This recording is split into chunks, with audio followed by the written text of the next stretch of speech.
It's a double kill for Jim. Oh my God, Jim! Looking pretty good. It's gonna be a triple kill. Jim comes on fire. Jim comes on fire.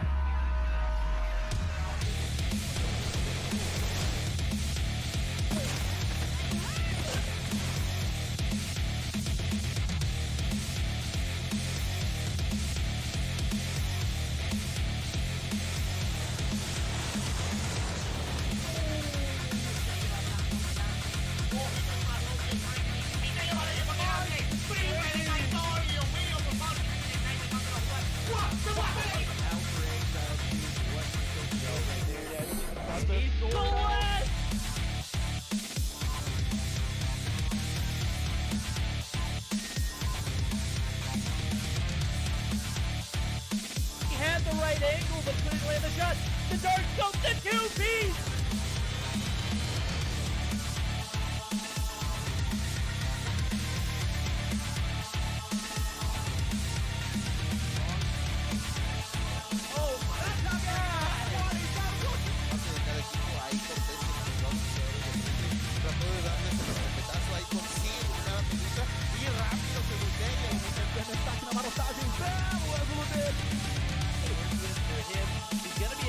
Oh my God! Oh no! He was down to 1 second on the clock. Já pegou bala na cara do Master. O ImPERium vai tentando fazer o primeiro.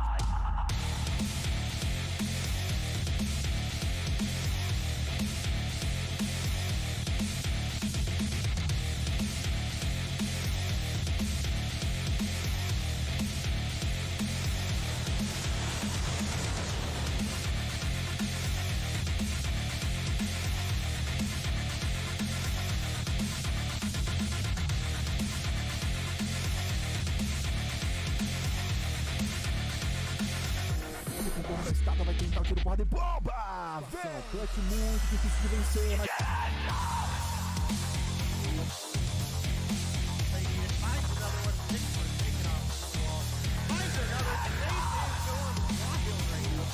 Square on the body that you hit. He no-scoped for Apollo right there. He no-scoped.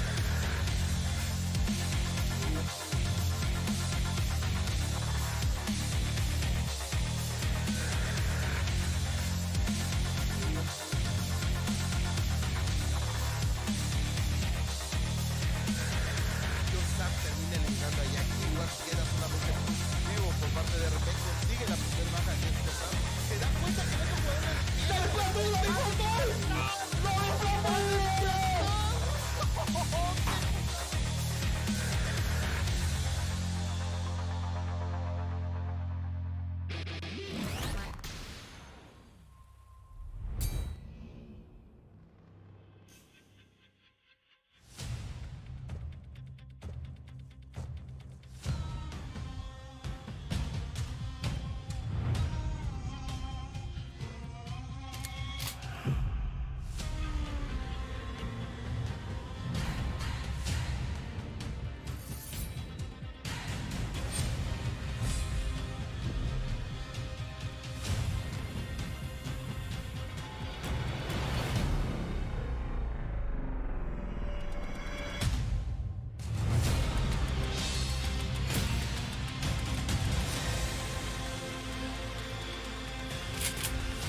We are back live for the semifinals of the Mobile Mayhem 2021 EU spring season. It's your boy Verdict, and as always, we got with us. Oh, that says Guiltmania at the top. We need that to be changed. That's ImPERium, guys. That is right, ImPERium. How you doing, my guy? I know the level of disrespect. I'm just kidding, dude. Guiltmania is a great guy. Sick. Yeah, of course. No worries. I tell you what, I'm being called a hell of a lot worse Verdict, and indeed, this is the semi-finals of the Mobile Mayhem season. It's crazy that we've gotten this far, and I'll tell you what, we got some fantastic games. 2 series, 4 teams, 2 winners, and then we'll see, of course, the finalists coming into next week. Is right indeed, as we have 2 best of 5s to play today. It's going to be Elevate taking on Aphelion in our first series. In our second series, we're going to see Tragik taking on BK ROG. So 2 great matchups against 2 stout opponents, or 4 stout opponents rather. The first one, a little bit more about that. Yeah, so it's going to be Team Elevate. There's no denying how strong Aphelion have looked throughout the season, and there's no denying that they've proven themselves, right? And they've come into the season as somewhat underdogs. I really can't help but feel that they're coming into this series as the underdogs. Now, there's questions asked in terms of Elevate, considering what they've had in terms of disbanding and then undisbanding, or however it went on. Doesn't really matter though, because at the end of the day, they're at this point and they're here to show up and perform. I just wonder if that could affect their performance coming into this series. It could, as I'm taking a look at the best of 5 here, it looks like we are going to have some pretty decent matchups on this first one. Elevate disbanding and, banding back together. I'm not sure what the move was there. Maybe it was a psych out for the opponents, but nonetheless, they're going to be participating tonight, as we'll see a best 5 rotation that starts off on a hardpoint firing range, followed by S&D on Standoff, a Domination on Summit, and if we're lucky enough to see game number 4, it's going to be a hardpoint Standoff. And then game 5, if we're fortunate enough, it'll be S&D Crossfire. So the map bans, S&D Takeoff and Domination Hackney Yard for Elevate, Aphelion bans S&D Raid and Hardpoint Hackney Yard. This is where it starts to get interesting, right? The gun bans. Elevate. Oh, yeah. Chickum? Can you tell me why? Bro, I wish I could. I couldn't put a finger on it, bro. I wouldn't be able to tell you. It's maybe it's that confidence from Elevate, as they have proven that they are a dominant team and a force to be reckoned with. Is that something that is that something that's playing into effect here? Possibly. I can't help but feel they've done it for the memes, to be fair. Taken off of the old champ ImPERium there, huh? That's he's here for the memes, guys. He's not here for anything else.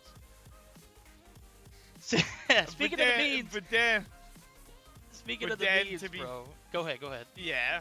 No, I was just gonna say, and then to be fair, if they didn't just banning away the PP19, at least that's something a little bit standard, that's a little bit more normal and to the mix. Are they taking it more seriously? I don't know, bro. I think Elevate... Of course, yeah. I know Elevate comes through and, it doesn't matter what the gun bans are or what the situation is. These guys seem to just know how to perform. So, yeah. I haven't seen a Shickum all season. Unlike last, I saw a few Chickums last season, but this season I haven't seen one. And the fact that they banned it this game lets me know that they are definitely here for the beam. So, speaking of that, Sure.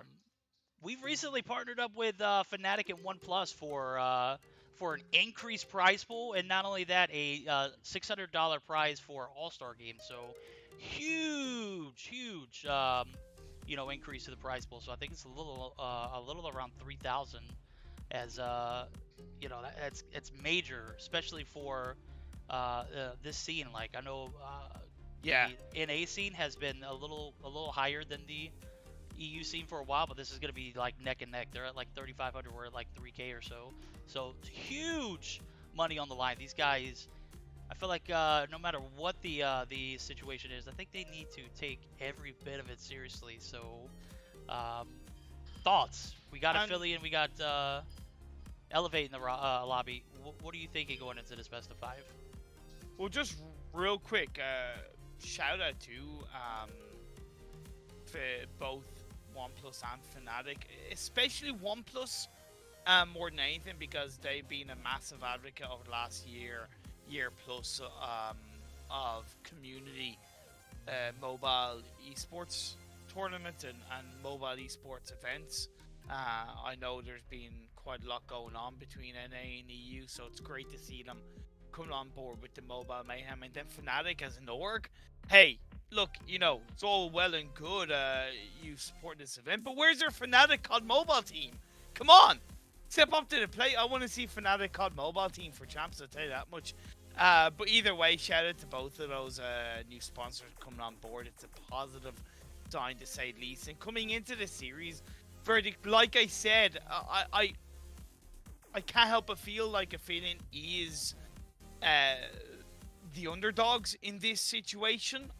Elevate, they're such a powerhouse of a team. They're a powerhouse group of players. You can't deny what they've done across the last 3 to 4 months. They've pretty much become the best team in Europe. So it's a tricky situation for Aphelion. But they've come in as the underdogs before and they've succeeded. They can do it again.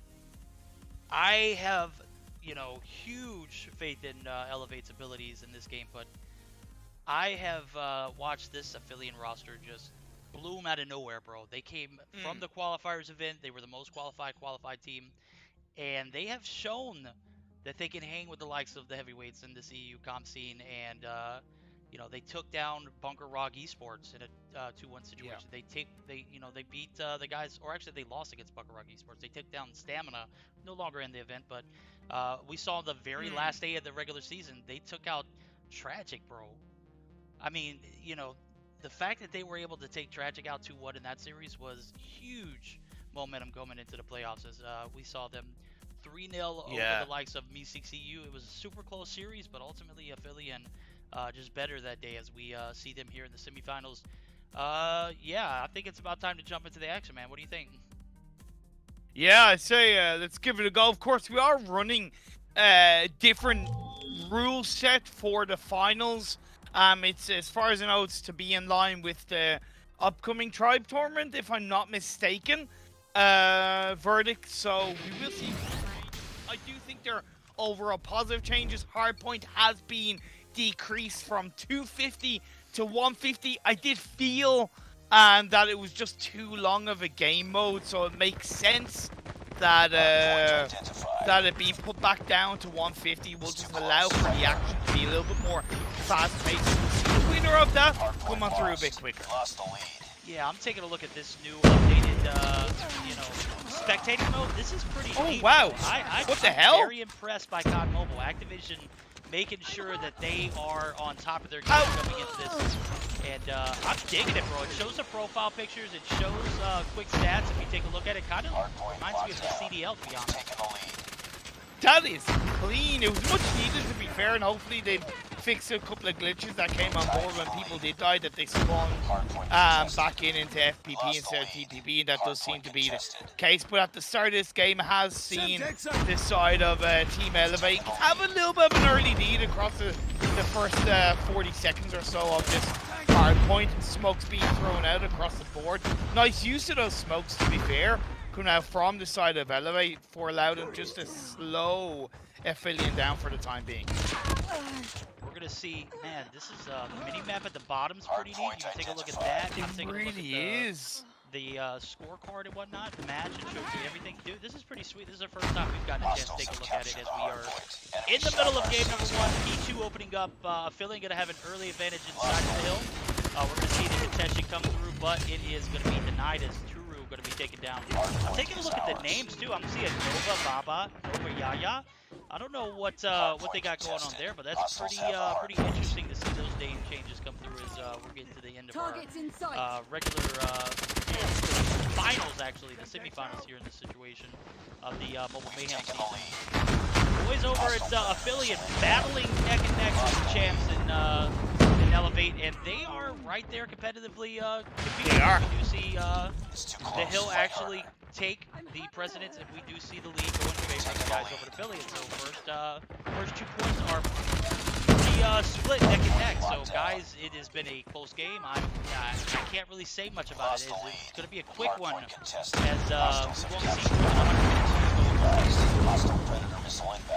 Perfectly played. Second hard point coming out from Aphelion to see them take the lead. However, battling it through for this third hardpoint inside trailer. Being contested by the one and only Aphelion for the time being. Great movement coming out from Red. To be fair, with the operator as he plays on the outside to try and create a little bit of a controlling position. Yeah, breaches on it to try and find the kills, and that does allow the side of Elevate to come out on top in that little bit of engagement and for them to breach it, as they will look to contest it. But this is so close between both sides so far, Verdict. It is indeed, as we do see 63 to 55, closer than we expected. And I was wondering, there was a recent update that went through on the last night. I haven't even had a chance to play it. I wonder what the situation is for some of these weapons. I do see Yaya pick up his 6th skill. Yaya not having the best game of his life, so he's probably having a bit of a trouble with the new update too. He is 6 and 12 at the moment. There is never a chance that I've ever seen Yaya double negative. I'm just not expecting this out of him, as I do see P4 opening up the last one. He said 73-63 in favor of the guys over at Elevate now, as I do see P4 opening up. The guys over at Aphelion have a little bit of an advantage, but I mean, this is still pretty neck and neck. These bull charges are just absolutely OP, bro. Man, considering it's first to 150, they're certainly make this game last a pretty long time. 80 to 73 in the favor of Aphelion. Although they've lost the lead for just a smidgen amount of time, they have found their way back into the fold, into the mix, and now they're starting to increase the lead. The Shock RC being utilizing extremely well by Hisoka, should I say. Now he's going to drive on forward, gets one, going to look for the second, has to switch on through, goes over to the pistol, and Hisoka doing a wonderful job so far in this game. Taking a look at the KDs here. Raid 20 and 13, 12 and 11 star player. These guys popping off. NCO 13 and 19. We got Yaya double negative. We got Turu 9 and 12, 14 and 15 for Randy. A lot of negatives on the side of Elevate as we see P1 opening up. 111 to 79 in favor of Aphelion. I'm starting to think maybe the guys over at Elevate should have taken this ban a little bit seriously. Maybe, but the game's not over just yet. Star player gets one, he gets two. The man's cracked right now, feeling pretty strong. Hey, I put Aphelion as the underdogs. Maybe I spoke too soon, Verdict, because they're certainly proving their mettle against Elevate in this first game of the series. Absolutely, indeed, as we do see the guys over at Elevate actually take a little bit of a hold before they are ultimately taken out. Star players will be taken out as well. We're going to see Raid pop off with your bad self. 27 and 15. Somebody prepared today. Someone studied in this hardpoint game. Someone looked at the meta and saw that the MP7 got a buff, as I do see him popping off with it. This is super sick. I need to see what... Oh, this is pretty interesting, too. Look at this. You can actually see it from the perspective of P1 right here. You can actually get quick little views here as rotations over to P2 are going to be made here, as the boys over at Elevate down by about 30 points, and I need to figure out how to get back in the first-person point of view now. You press the C to 1 and the 2 Yeah, I button. see it right there. Yep. Yeah. Yes, there you go. That is new. Yeah, the new spectator mode, I definitely need to get used to it a little bit more, but Aphelion, they're certainly used to going up against the Elevators. They are going to take this game on 150 to 91, not even allowing Elevate to break the 100-point mark. It was even for a long period of time.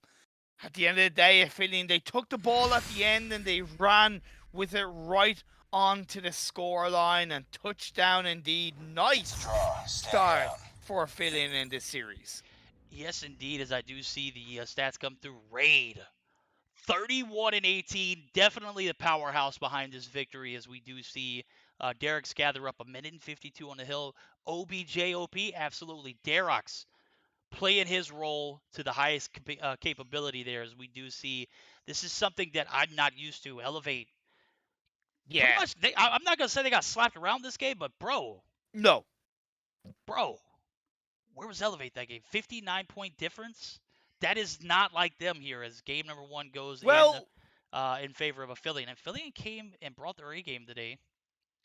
Well, one thing I could think of as a possible element, not the defining reason, but an element of possibly why Elevate ended up kind of losing this game one is there could be this like, hey, we're used to going being the first to 250, we can fall behind at the 100, 150 mark and we can come back into it. And yeah, that could have caught up with them a little bit. So, faster paced game, you got to keep on the button a lot more. You've really got to create that cushion, create that gap. It is massively important. Even a 15-point gap now, a 15-point cushion, is way more impactful compared to the older rules that Mobile Mayhem had. So I really like it because I think it will force, maybe not absolutely straight away verdict, but a little bit over time, it'll force teams to maybe take a couple more risks. It will force players to maybe just go for a little bit of a desperation play in towards those hard points just to try and eke out and come back into the game or stay on top in that regard. So I really like that that U150 rule. Crazy. I think it creates just a little bit more action. Bro, I'm still overwhelmed by that this new update as the spectator mode for COD Mobile is like neck and neck with Cold War right now. They are doubling down, right? bro. I am absolutely digging it, man. Good. This is the first time I've got a chance to take a look at it. And just to answer a question out there in chat, and I don't want to get off topic too much, but Stamina decided to forfeit their playoff spot as they wanted to go to iPad. They didn't want to stick to phone, and our rules were going to change here as we are still on phone. So ImPERium looking slick, dude. ImPERium looking like a snack right now, bro. He came through. I looked at the picture last night, like, dude, looking dapper. Then he trimmed the beard too, bro. Look at this guy. Yeah, he just got a believe it or not, dude, I trimmed this myself, man. I'm pretty proud of what I did. Literally, I used my iPad front camera as a mirror, and I trimmed it myself. And I was like, shit, damn, boy, I actually didn't do a half bad job. So, yeah, indeed. It feels good to get a haircut. First time in 5 months, might I add. Bro. Feel a hell of a new man and, ready to bring all the action here in the semifinals of the Mobile Mayhem. Yo, definitely stepped your game up. You look like you came back from holiday like a brand new man, bro. Just came back from college, class. There we go. Finals were good to this man, as we do see. For sure. Game number 2 about to start up. Search and Destroy on Standoff. Bro, Aphelion brought their A game in the hardpoint. I know the bull charges are OP. I know people are going to continue to talk about them, but the way that players agree to these new rules, life hands you lemons, bro. You better be making a margarita or something, man. Come on. I know that's limes. It's not lemons. Guys, don't criticize me. I'm making a joke here. I'm glad you correct yourself, though, I know. to be fair, because I was a little bit yeah, worried. Yeah. Lemonade's nice boring. I need saying. margaritas in my life. Life hand me limes. Fair enough.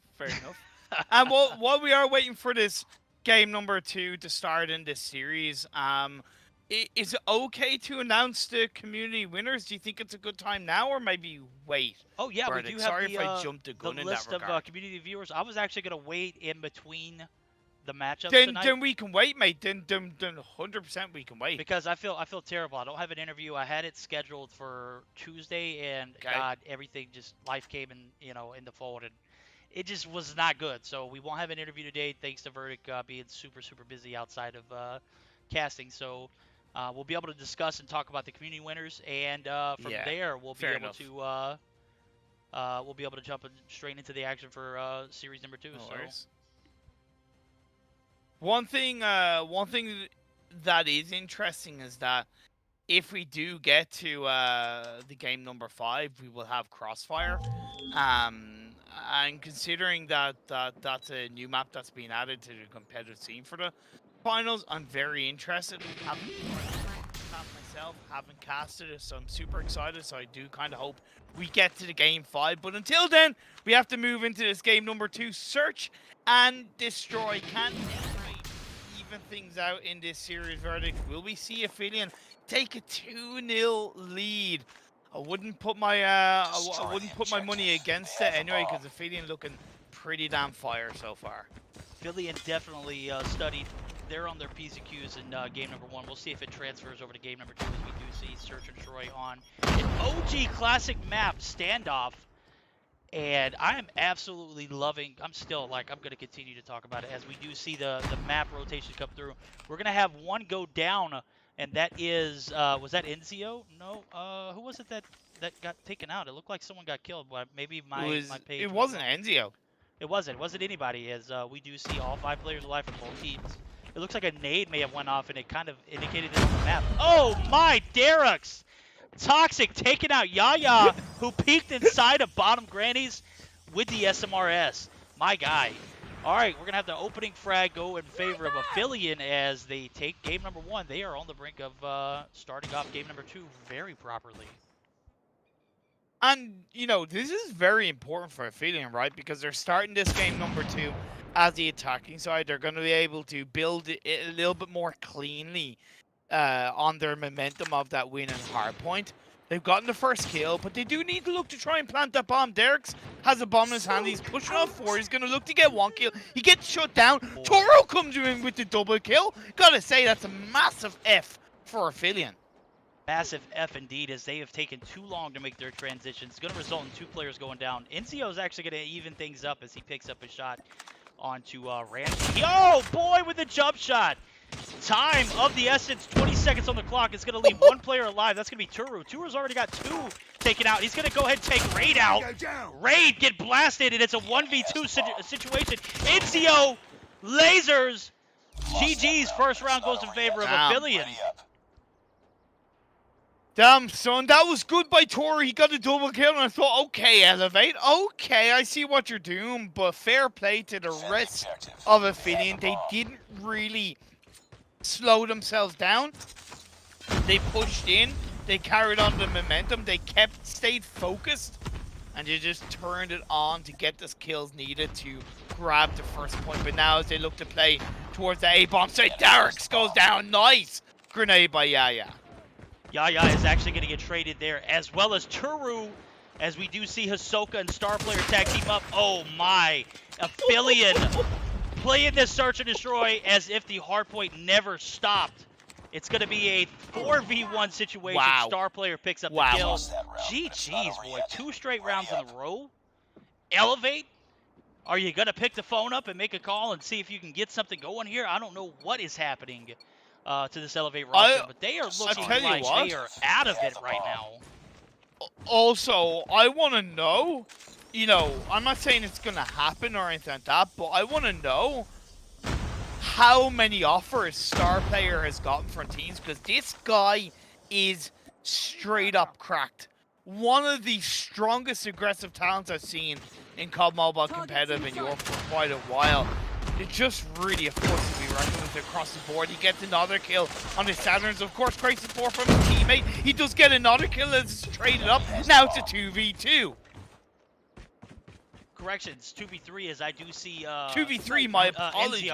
It's very, you know, looking at the scorecard and everything, the players up there, it's a bit off. It's something to get adjusted to. It is, isn't it? I'm still, like I said, first round, I thought I saw a nade go off and kill somebody. Yeah. And nobody died. It was weird, but I'm digging the new setup. The overlays are awesome. Spectator mode is on point. Now it's a 2v2. Baba gonna get lasered. Randy as well. Randy picks up a nice 2-piece. It's not over yet. Oh, man. Oh, talk about making me moist, Raid. On point, because that was great by Baba. He really evened things out. He got a nice swift kill off the back of the bomb plant. I thought Elevate, okay, that's good. But Aphelion once again showing their dominance. 3 points to 0. I might add, looking for their 4th. All right, I think the one thing that Elevate mistakenly did there was both players stacked up on that little hay bale area. That's and my guy Raid just absolutely violated them. We're going to see Derricks with half health. He's going to get a shot and kind of even things up with damage, as Baba's going to be super weak. He's not going to push it. Derricks is going to be able to heal with Raid there to help him out. Great assistance, great teamwork from these guys as they tag team and take Ranvi out. Bomb is going to go down at B. An unorthodox bomb plant and push, but it is going to result in 45 seconds left on the clock. We're going to see Yaya get spotted here on the backside. Yaya's going to take down Star Player. Yaya's going to be super weak. He's going to be pushed. And I don't know. Yes, Derek's gets the better of that trade, and that's going to leave Saturn's in a 1v4 scenario. Oh, my. Oh, Okay. Okay, one lasered. He's going to get taken out, spotted in top blue. That's going to be 4 straight rounds to Aphelion, bro. AE on top? Like, you said it, you hit the nail on the head, right? The tag team work and the teamwork as a whole from Aphelion is essentially the biggest reason why they're winning so confidently. Because, you know, I can't say that Elevate are bad players. I can't even say that, like, the Elevate players are playing badly. But what they are doing is they're playing bad as a team. They're not really working together. They're kind of getting picked off one by one, and that is really hurting them. That is. We're going to see Saturn take out one, and Ranvi actually switched into Arctic.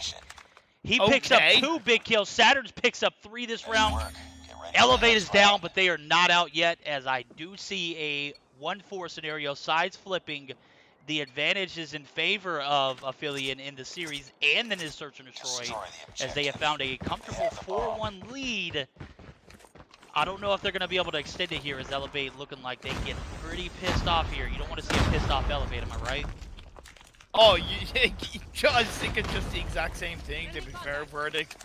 They came out with fire, especially Saturn's in that last round. Now, as they're the taxi side, they get to kind of rule the roost, they get to manipulate things, and they are going for that B bomb plant, the unorthodox bomb plant, I might add, yet to take down any of the players of Aphelion, so that does pose a couple of risks, but they made it work for the time being. B-bomb plant results in a 34-second timer on the clock. We are not going to see much traction from Aphelion, as they are making a bit of a slow rotation, a bit calculated. We're going to see them push this granny area. Star player takes down one. Baba gets a refrag. NCO and Raid get a tag team, as we do see Raid and Hisoka go down. Saturns and Ranvi are going to be in a 2v1 scenario. 1v1 now as Star player takes out Ranvi. It's going to be Saturn's. It's going to be Star player. Star player not going to have enough time. Even if he does get the frag, it doesn't matter. Saturn's knows it. Saturn's going to go ahead and turn around and laser them. 2-4, 2 unanswered rounds as Elevate finally getting in their groove in this thing. Can't cancel Elevate at all. These guys know what they need to do here. I'm gonna have to see. I'm gonna have to see a little bit more though before I can, you know, celebrate Elevate taking 2 rounds here. For sure. Don't count them out. Great play. That early bomb plant really helped. That timer that you called out at 35 seconds allowed them to just play around. Aphelion, who did go for an element of a push. Yaya gets taken out straight away. NZO on board with the sniper in his hands. Gonna pick up the first kill for his side in this round. Yet to plant this bomb, Baba is gonna have it in his hands while Star player plays around with his teammates, looks for a kill, is gonna backtrack a little bit. He knows Saturn's prone down. He's gonna wait. We are going to see Baba inside of the top blue area, or top Granny's area. He beams Derek's. Turu takes down Star player after Star player takes out Ranvi. It's a 3v3 even matchup here. Well, I don't know if it's even yet. Aphelion just playing well, super well in both games so far, as we do see Elevate finally start to get in a little bit of a groove. They're going to make their rotations over to the B bomb site. Again, an unorthodox bomb plant. The B site is one of those that it definitely is a lot harder to defend against, as we do see Raid on the other side of Courtyard. Nice. NZO gets the trade. NZO popping off, and it, oh my, Raid or Hisoka gets taken down, as we do see the rotations come through on the backside. NZO is going to be left in a 1v2 scenario. NZO is going to be taken down. It does look like Elevate is very much so in this search and destroy matchup. I don't wanna like put one person on the spotlight in a negative way, but I do think Hisoka has been a little bit unimpactful across the second game. Just a note. Whether they're changers or not, time will tell, but I do think he's been a little bit of a weak point for Aphelion, and what has overall been a positive search and destroy for them. Absolutely, as we do see the guys over at Elevate coming in hot, 3 straight rounds in a row. I'm trying to fiddle with the settings here, make sure I've got everything taken care of as far as giving the viewer the best experience. Maybe the mini map hidden right here would be. I don't know. I kind of like the mini map being shown there. It definitely is a bit Yeah, no, it's clustered, good. but it looks dope. The combination of everything here is just on point. We're gonna see Star Player take some shots from Baba. Baba is not gonna get the kill, as we do see the back alley push come through from Elevate. Star Player gonna peek out. Careful, Star Player gonna re-slide peek. Yeah. Star Player gonna be taken down. Like, where was the teamwork, Star Player? You really push on your own when your teammates behind you. Don't do that. Look to try and bait them and play it through. But we have seen a couple of trades come on board as NZO and Derek's are the last two players that's standing in a 2v4. NZO, beautifully played, my guy. Definitely peeked Nice that by area Derek's. perfectly. Derek's takes down one as well. It's a 2v3 scenario. Oh, Radby! Oh, not Radby, but Saturn's get turned on!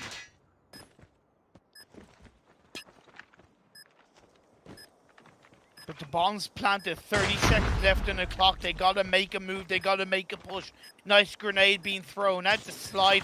Peek from Enzio as he goes forward, looks for the shot on. He's gonna try and find another. He knows there's one in the corner, he slide peeks it through. But Baba with the double kill! Don't count Elevate out! They are back in the game, it's 4 apiece. 4 apiece. 4 apiece. Elevate coming out swinging. They take a fat L in game number 1. Game number 2, it started to look a little worse for them. Now looking a lot better as they have found their feet in this second game. All tied up at 4. They're down to the series 1-0. This is a best of 5, guys. Have no fear. We got plenty of games left as we do see the bomb push towards the A site. 2 minutes is what the timer is increased to, as we are used to seeing a 90-second timer.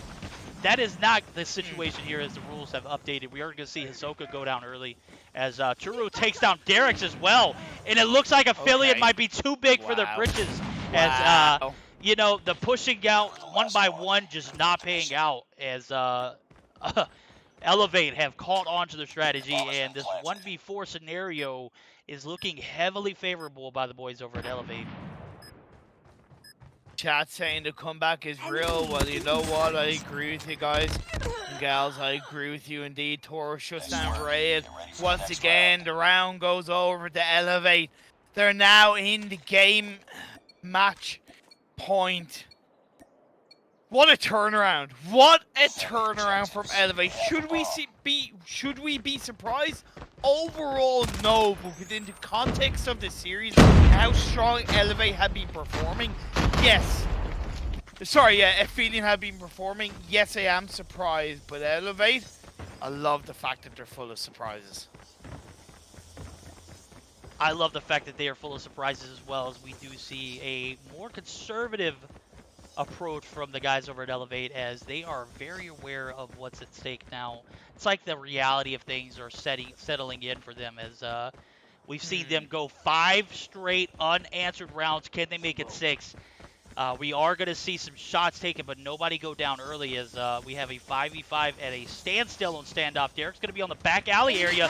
He's going to be pushed by multiples, and that's what you get for pushing solo Derek's.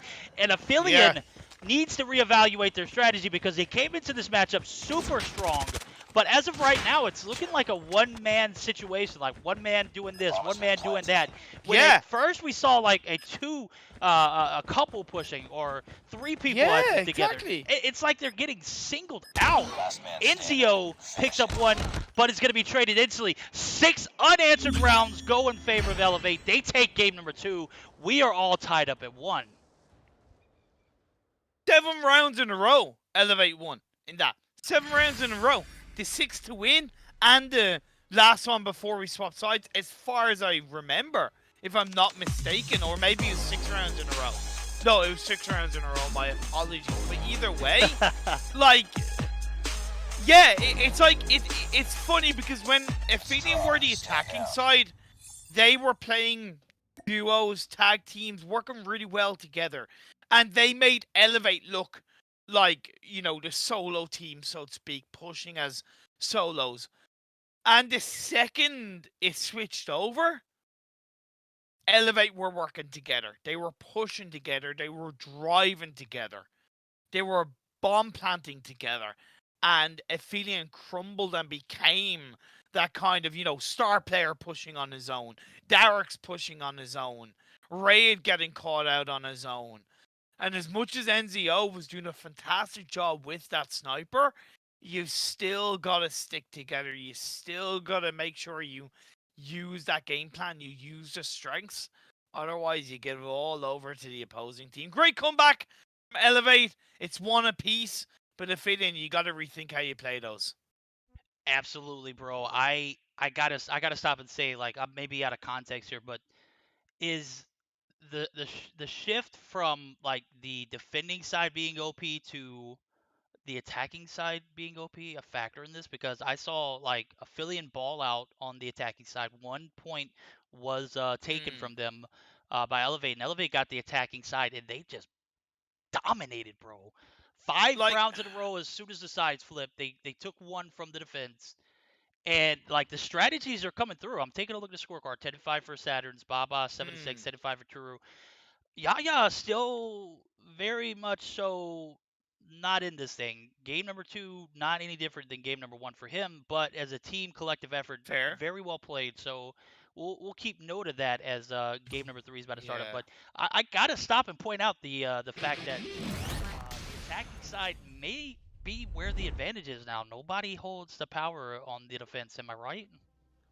Yeah, that's true, but then again, it's not an excuse to the teams, right? It shouldn't be an excuse to the teams because yes, some teams will always be technically maybe stronger as the attacking side, technically maybe stronger as the defending side, but you really have to be dynamic to be prepared to deal with an attacking side, to deal with a defending side in a strong way. You really have to be competent on both, right? You can't rely on winning all 5 of your rounds if you're a strong attacking side. You can't rely on winning all 5 of your rounds if you're a strong defending side. You really have to be prepared for both. Absolutely, as I do say that. Got to give a shout out to my guy Yeti who comes through with the easy and the winner chicken dinner, bro. I appreciate it, my guy. Any donations that were missed earlier, definitely need to shout you out. I'll cycle back through. I think that was the only ones that I didn't call out, but I appreciate you. Game number 3 about to start up, dude. I'm starting to see a little bit more balanced gameplay here, as we do see, the matchup is 1-1 at the moment. Aphelion started off strong, but have they already ran out of, gas? Is this where the, Elevate comes through and just like starts popping off, man? I don't want to talk out of context or, speak out of my own lane, but bro, you're not talking out of context. They could have run out of steam.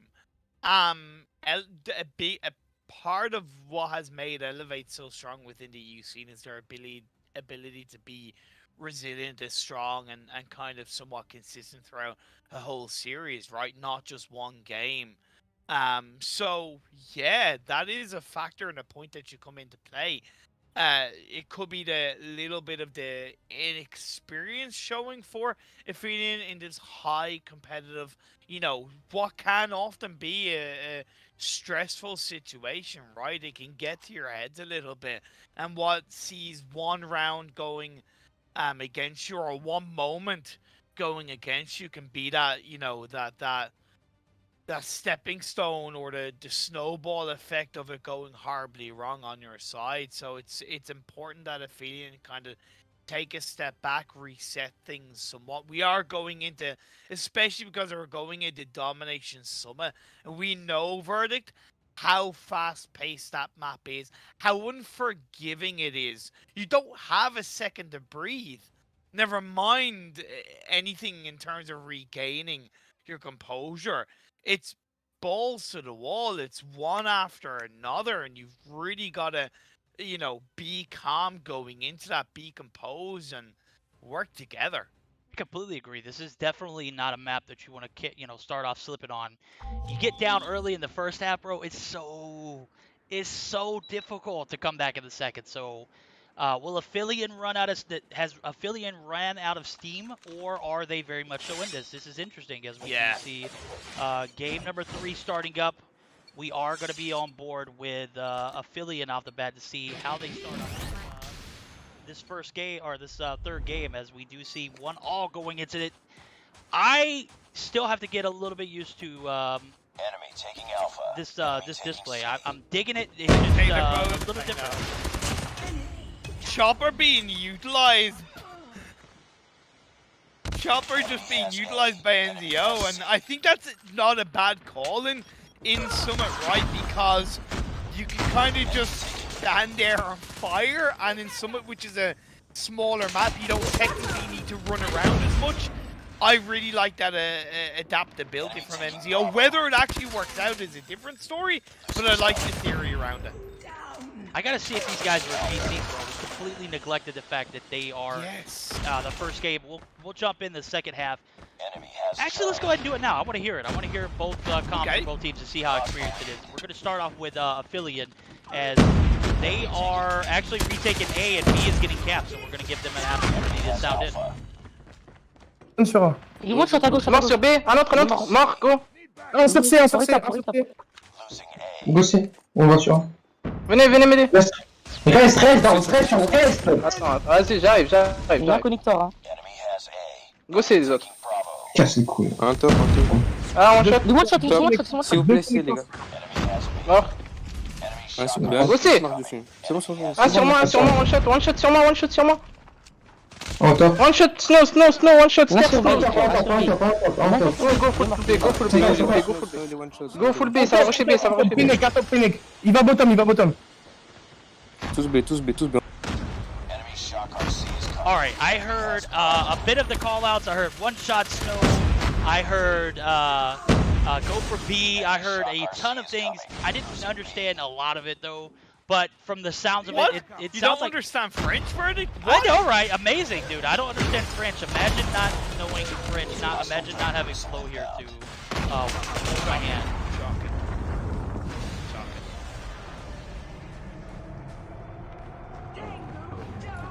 Enemy shock We're RC. going to see a back-and-forth trade of C and B, which is going to result in the guys over at Elevate with a bit of an advantage as the bull charge comes through. Ray knows how to play it as he jumps up on the computer sites. B is retaken. We are in the first half of this matchup. First one to 75 moves on as the leader in this series. As we are going to see second half start up here shortly. No, I was just gonna say I thought Aphelion was gonna go and take the A cap as well. To be fair, they didn't quite, but keeping the pressure on the side of Elevate, looking to just really slow them down, shut them down, push them into a corner somewhat. We're gonna see NZO look to try and grab another kill, but it's not the case. It's Nova going a little bit of a rampage, allows them to breach on towards that B cap. They take the C cap, they take the B cap. It's being turned around, although it's close. Nice comeback from Nova. Nice comeback indeed, as I do see Top get pushed through, or Elevate rather, I'm sorry. Elevate come through. No, Ramby is gonna be there to contest top side. He's gonna get, no, oh boy. My guy Raid popped off there, almost gets taken out, but the triple cap is in effect as A, B, and C are in their favor for the side of Elevate. Elevate very much so the victors of this first half. 75 to 55, 20-point advantage going into the second, where we will actually be able to jump into the VCs of the boys over at Elevate. So we'll actually start off here and hear how they start the second half off. Capture the objectives. Enemy shock RC is coming. Yeah, it's I'm with you. One push button 3. Enemy taking A. Enemy taking charge. 1, 2 main, 3 main, 4 main, 4 main. They're pushing B, go, Rambi, go. Enemy has C. 4 V, I'm quick. One mid. Enemy has Alpha. Two minutes. Take B. Happy, I want to shoot. I stay on C if they spawn here. They probably respawning C. Okay, I'm camping on C. Alpha. Enemy taking Bravo. Come on, we can take B. Let's go. They're pushing connector. I've got a cluster. See that, let's go. One more main, bottom, guys. All positions. Let's go. I have cluster, guys. I go. Is coming. Ah, connector, one connector. They spawn C as well. 8. He's low. One green, one bottom green, bottom green, bottom green, bottom green, bottom green. They're going C. One C dead. Hey, 1A, 1A, One more 1A. C. Both shots A, One more both C, shots one A. more C, one more C, one more C. I clean. Bro, if those guys don't sound determined to win, I don't know what is determination. As an A, B, C cap, triple cap comes through on the backs of Elevate. They've got clusters, they've got Pred missiles. This is just not looking good for Aphelion as they started off very, very well in this best of 5, but have just slowly taken big L's as Elevate continues on with the triple cap.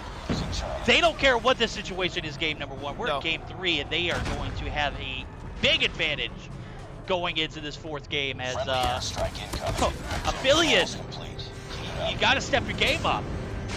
Lost the lead. Hey, like, that's the thing. You asked the question of Aphelion have run out of steam.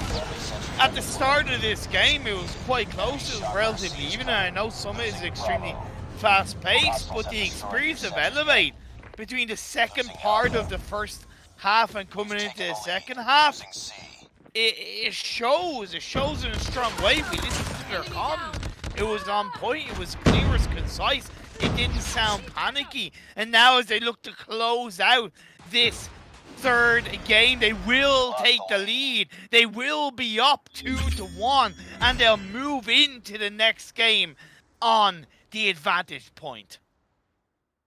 Wow, it looks like Yaya just completely turned his game around as I called him out for being lackluster of skill in the first 2 games. It's like he said, bro, shut your mouth. 2015 with 6 caps. Yaya, I hear you, bro. I definitely wasn't meaning to disrespect you, bro, but I definitely wanted to see more from you as we did get more from you in game 3. Well, Elevate losing big time in game number 1. Big comebacks as they have 2 straight games under their belts. They're up 2-1 and on match point now.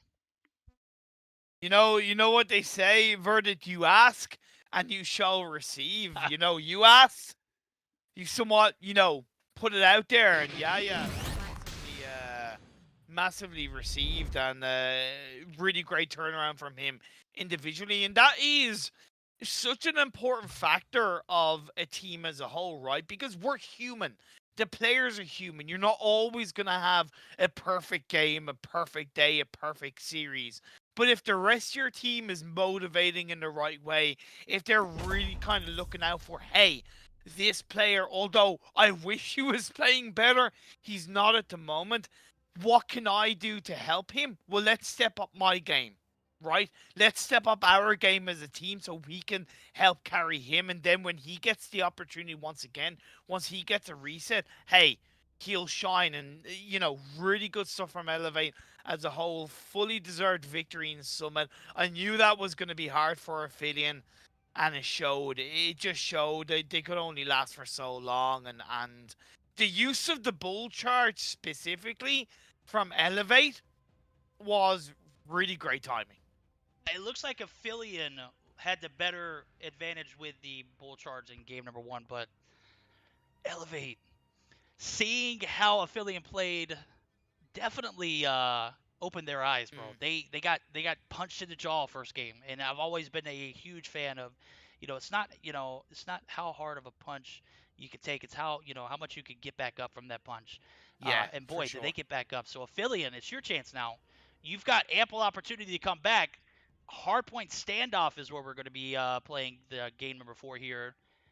Will it be a... Yeah, it's not it's yeah! That's right, I can say yeah now because he's OP again, as I do see him wake up in game number 3. You know what? I still got to say, I would love to see a game 5 in this series. As much as nobody wants to hear that, as much as nobody wants to see a search or destroy on Crossfire, I need to see a game 5. Am I right? Okay. I would love to see a game number 5, big time. Aphelion have taken a pretty big beating over the last 2 games. Search and destroy, they threw. Let's be straight up. They threw. Simple as that. Facts. I mean, first game was. You know, Maybe we took too long to start up. Those guys probably got a little cold. They've obviously warmed up, as it took them 4 rounds of the search and destroy to wake up. And after that, I don't think these guys can be turned down. I'm sorry, you know. yeah, but let's see if they can recapture the magic that they showed in the first hardpoint map, right? Let's see if they can rekindle the fire that they had in that map, right? Because as much as Elevate might have taken a bit of time to wake up, that doesn't really matter. I'm all for studying your opponents. I'm all for being aware of their strengths, being aware and respectful of how they can perform. But the most important thing for Aphelion is they look to really look at how good or bad or whatever they're playing, and they look to really rekindle the strength, the synergy, the teamwork that they used in the first hardpoint and the first part of the search and destroy, and carry that into this hardpoint raid. Everybody knows the raid map by now. Everybody knows its strengths and weaknesses. It's really who's gonna form together in the right way, take the majority of those hard points. It's the first to 150. The first to 150, so they ain't gonna have much time to find it. But Aphelion, I want you to, and I want to see game 5. Yes, indeed, as I'm starting to see a little bit of a game 2 vibe, as I thought it was going to be a hardpoint on raid, but obviously it's a hardpoint standoff. Jesus, what was I thinking? Oh! I was looking at it, I was like, I know, sure. Oh, no, it is a hardpoint. No, that's my bad completely. I apologize. For some reason, I actually had it scroll / looking on the second semi-final. That's completely my bad. Either way, I still think the same point applies, right? I didn't mention anything specifically about the map. They all know Standoff by now, so it's still the same thing. Just find it, bottle it, put it out there. Number 4, it's going to be the decision maker. I feel like whoever wins this game will win the series. Obviously, Elevate only needs 1, so that, you know, is a dummy. That's a 50-50 shot. Are you saying then, no, based on that, just, you know, so you're saying that if Aphelion wins this game, they're going to go on and win Search and Destroy Crossfire? I'm doubling down, yeah, absolutely. If Aphelion can come back here, there's no way Elevate can stop them. I'm just saying. Okay. You know, prove me wrong. It, man. Prove me wrong. Yeah. Elevate. This is your game to take. If you lose it here, I can't bet on you anymore, man. I've already lost enough money on you this season. For sure. People in chat asking what the score is. The score is 2-1 in the favor of Elevate. To hark back, if you have just joined us, Aphelion took a fantastic map number 1 in hardpoint. They took a very early lead in the second game in Search and Destroy, but we did see overall Elevate come out on top and win 6 rounds in a row. And then, as you just might have seen in Summit, they crushed it on Summit, and they've taken the series lead 2-1. So it's all to play for. It's all or nothing somewhat for Aphelion. To be fair, as you said, you're doubling down. If you see Aphelion win this, you feel they're going to win the whole series. We'll see here as game number 4, hardpoint standoff. We saw a hardpoint earlier on and firing range, and it did not look good for Elevate. We're going to see if that same trend will continue here as, you know, hardpoint spawns can be a bit difficult. I still feel like it is a playable game mode. So game number 4 starting up. Who do you got, chat? Who do you got? Hardpoint identified. It's too close. Fight harder. Oh man. Okay, first hardpoint is about to spawn up. It's going to be a contention coming on through. NZO and Isoko both get a kill each, but Rambe is going to fire on through. Dark's raid. Star player helping to shut down Elevate just like that. And the lead goes over to Aphelion for the start. 15-0. That number, that digit, is massively important for me. 0. Zilch. Nothing. nada for Elevate in the early part of this hard. Yeah, that's going to be huge as the score is only going to go to 150. It's not like these guys can like double down on the second rotation. If we're lucky, we'll get halfway through the second rotation. So you can't build off of that second hill rotation. You got to start early, and the more points you get in the first hard point, the more time you get there, the more kills you get there. Obviously, going to open the door for you to get your bull charge early on. And I know that's what these guys over at Aphelion are banking on, is they double down in the point. We're going to see rotations to P2 start up, as it is going to be opened up in about 7 seconds. Derek gets taken down, and we are going to see Elevate actually get back in the grind, as we do see 2 players in this spawn site of this back warehouse. We're going to see if they can maintain the spawns here, as we do see NTO get taken out, and what a P2 start for the guys from Aphelion. Ooh, it is so good! Now going to utilize that full charge operator to just drive on by, grab one kill, grab another. This is it. This is Aphelion showing up, showing out, clutching it in 50 to 13. They are 1/3 through taking this game number 4. 1/3 indeed, and now we're going to see Yaya push out with his bull charge. He doesn't even get anywhere near the opposing players as he's taken out from behind. Star player living up to his name. We're going to see Aphelion go with a last-second break, as they are, like you said, 1/3 already into this matchup. 51 points in total. P3 transition is going to come through. We're starting to see a little bit more life from the guys over at Elevate, but like we've been saying, this hardpoint game mode is a bit wacky. Spawns are lit. These things, just, you could happen to spawn in the backside of your opponent at any given moment. So Aphelion playing this hardpoint extremely well thus far. We'll see Ramsey take out one in top blue. He's going to continue his rampage on as a retake comes through for Aphelion, but for how long? Not long at all. Ramsey, OP. Derek's going to push in. Derek's going to get lasered. Ramsey, you savage. Yeah, but look at Ray coming in, gets 1, gets 2, gets 3, and the breach comes through, finds another one. Okay, shut down, but Ray pulled it all out of the bag. 25 seconds left on this hard point. The climb back is real for Elevate. They're getting into the game, and I say, Verdict, have a little bit of a listen in on the comms. I'm curious to what's going through the voices of Elevate. Let's do it. We're going to go ahead and join Elevate's VC as P4 is about to open up. We'll see the transition come. Broken, one more Satu. Red card dead. Careful boxes. Yeah, I've got boxes. Yeah. We need one top market. We need one top market.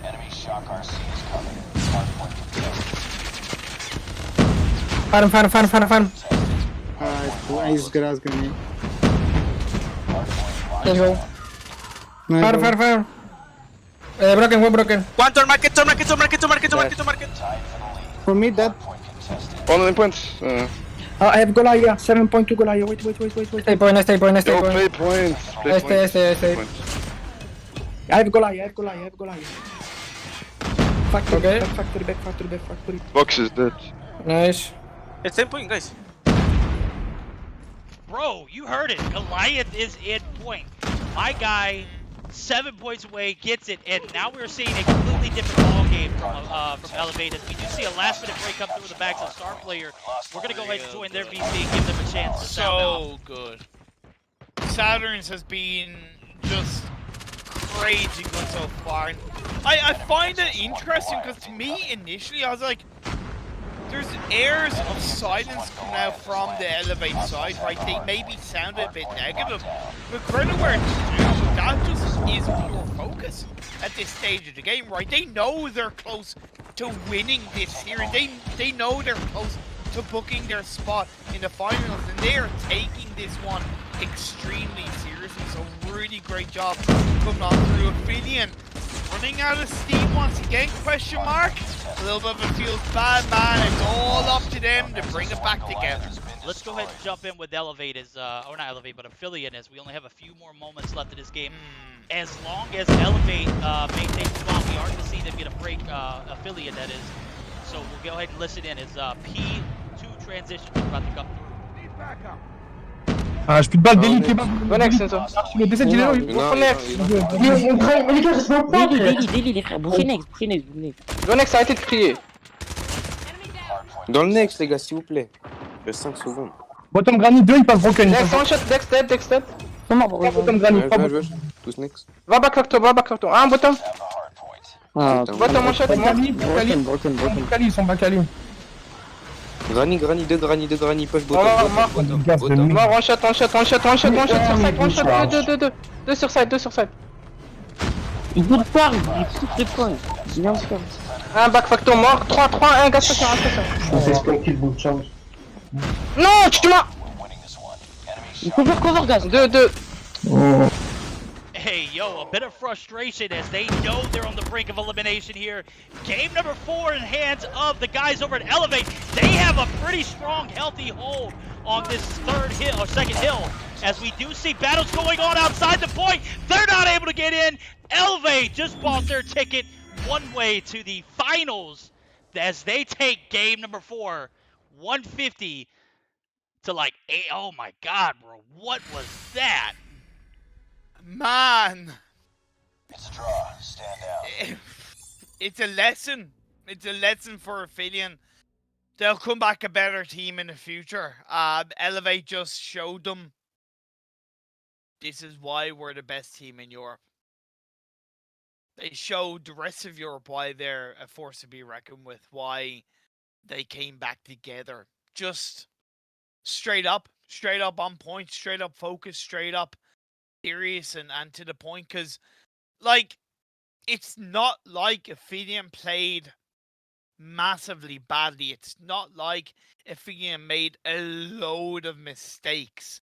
Are they relying too much on, and I don't want to say it, but kind of relying too much on star player? I don't want to say yes, but I can't help but feel it a little bit. But Elevate as a whole squad, as a whole team, like, yeah, that's just,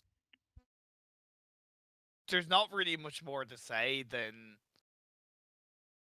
they're insane. They're insane. They are absolutely insane. No matter how hard they got hit in game number 1, it was like a Mack truck come through. And that is not a pun or play on words for Maxos, the manager for the guys over at Aphelion. Huge shout out, huge fan, my guy. But these guys from Elevate they're a different breed, bro. I called Yaya out, in games number 1 and 2, but bro, did he show up and pop off?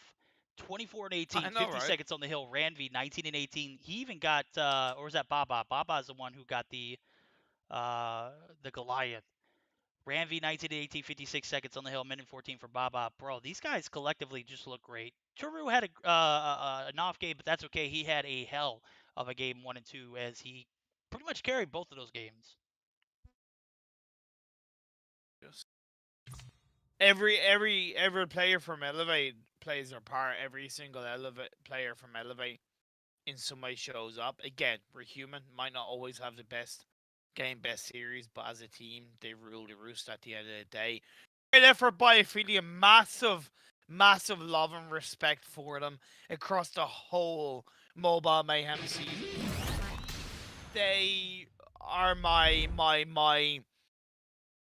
they kind of captured my heart in a lot of ways, to be fair, because I feel like they kind of came out of nowhere and they really proved themselves. They fully deserve the respect and how far they've come this season, and they will still play the 3rd, 4th place matchup next week.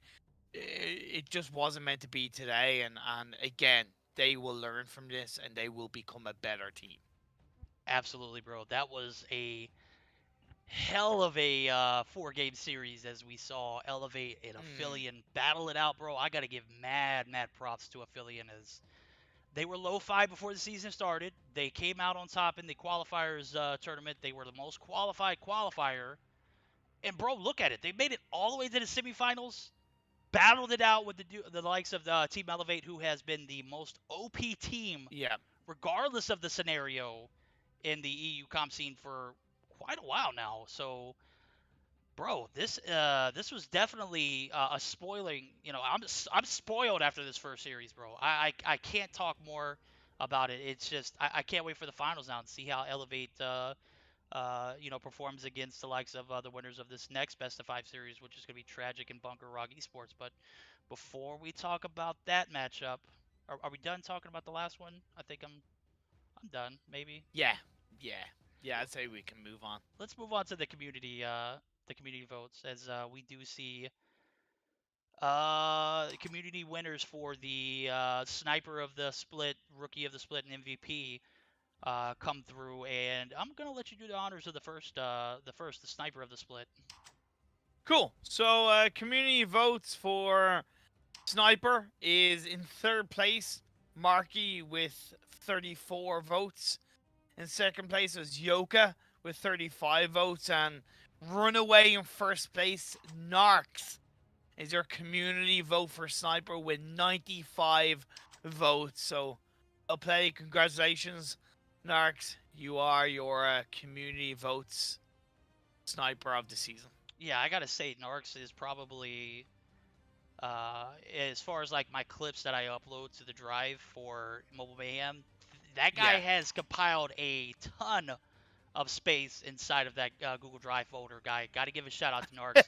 He popped off, bro. I mean, he's just something else with the sniper. You know, he's got great coordination. He's got good accuracy. He definitely is hands down the winner here in this sniper of the split. Especially in a season where, well, maybe this is a good thing, but especially in a season where snipers have been nerfed and kind of suppressed, right? For him to still kind of stand out in that regard, I think speaks volumes of his talent. Absolutely, absolutely. We're gonna move to the rookie of the split. I'm gonna be happy to announce this one. In 3rd place, receiving 39 votes, it's gonna be Cartier from Aphelion AE. 2nd place is gonna be receiving 47 votes. It's gonna be Draco. 1st place with an uncontested 84 votes. It's going to be my guy, Leader from Meseeks EU, bro. Leader with the rookie of the split, rookie of the season. Leader popped off, bro. He is just one remarkable guy, and I'm so glad to announce that he got that vote. Well-deserved indeed, as he made his way into the scene, and he definitely held his own weight. Yeah, and I'm really not surprised, because one thing that did overall kind of stand out to me was his interview during the season with oh my god, I forget his name. Meseeks. My apologies. But there you go, Meseeks. I thought he came across as very kind of mature and feet on the ground as a player, and his answers were really to me quite valuable as a player. So I'm really not surprised he is your rookie of the year on community votes. Fully deserved. Well deserved indeed, dude. Huge shout out to Leader. Huge shout out to that recently acquired Meseeks EU team, formerly known as Cygnus, and before that it was XOXO. They still go by XOXO. Exactly. In some formats, but for the most, you know, that org name definitely holds a little bit of weight. That's right.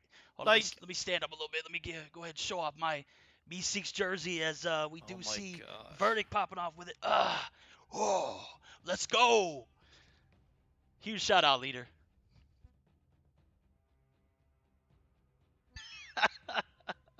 Especially, you know, for a team that's had the ups and downs in terms of teams and orgs, for Leader to still kind of stand out is absolutely spot on. So fair play to him. But moving on to MVP, right? The big boy award, you know, the big cojones, the big balls award for community votes, the MVP, the player of the season. In 3rd place is Vere with 25 votes. In 2nd place is Balance with 28 votes. And in 1st place, I couldn't ask for for any more of a perfect amount of votes for him to get. And I honestly am in no way surprised that he's come out on top as your MVP of the season. It is Shark with 69 votes. He's been integral. He's been dangerous. He's been pop-off.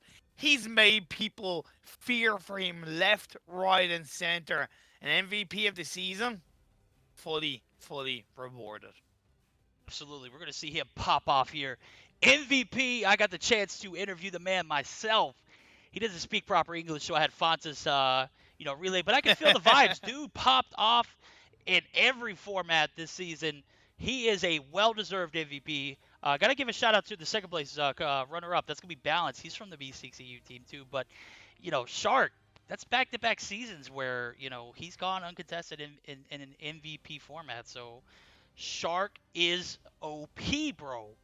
Give the man the props that he deserves. We're going to go ahead and move on and start talking about the series that he's about to play in, as we do see Tragik and the guys over at BK ROG eSports in the lobby.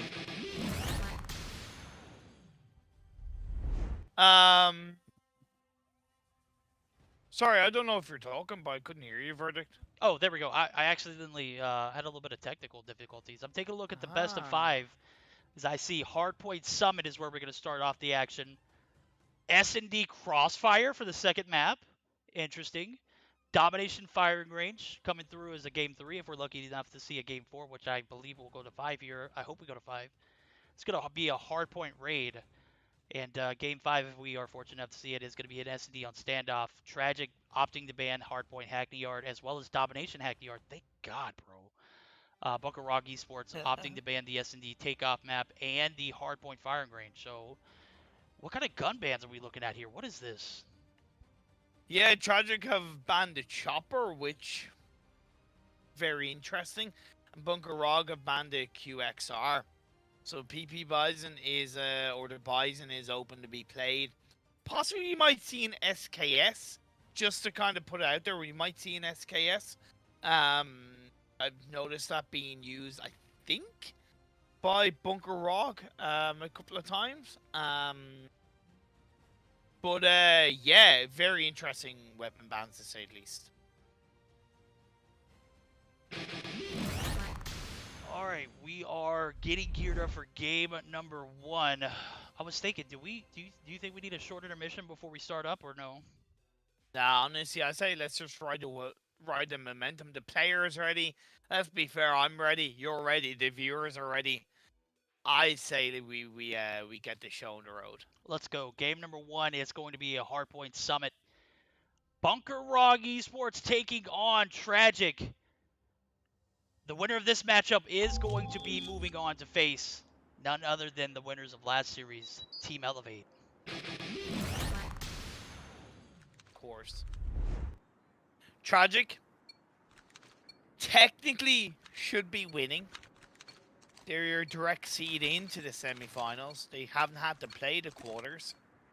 They've looked extremely strong throughout all of the games. It's too close. Fight hard. Coming into this is going to be no different. BK ROG, don't count them out. They won't let you down.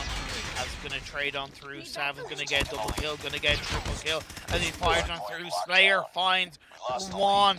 Although was a couple of points going over to the favor of BK ROG to begin with. It's all gone back over to Tragik. They take the hard point, they take the lead.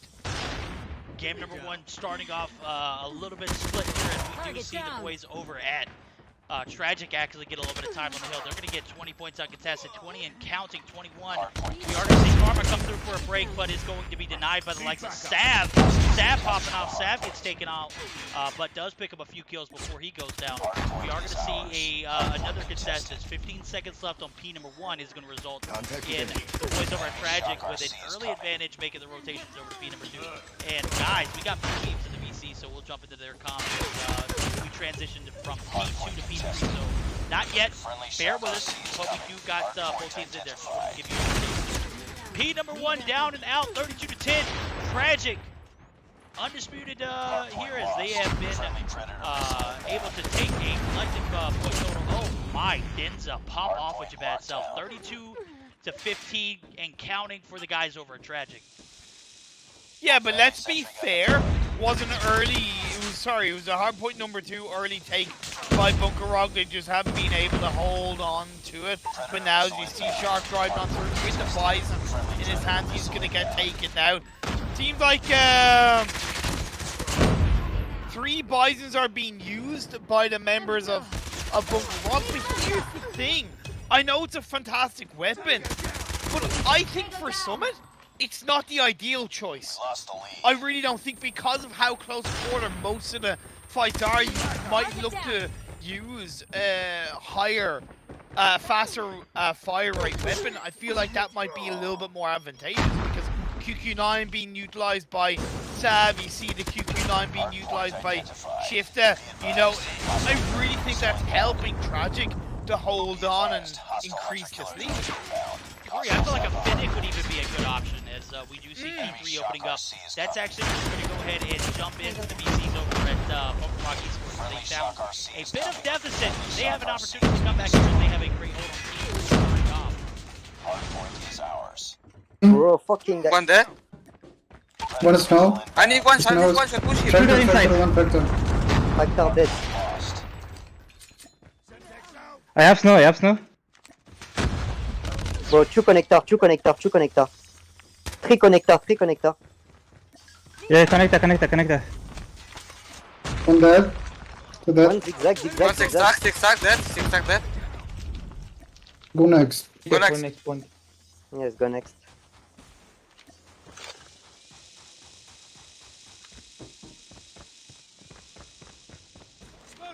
Alright, business as usual, as we got a bit of a silent pause there towards the end.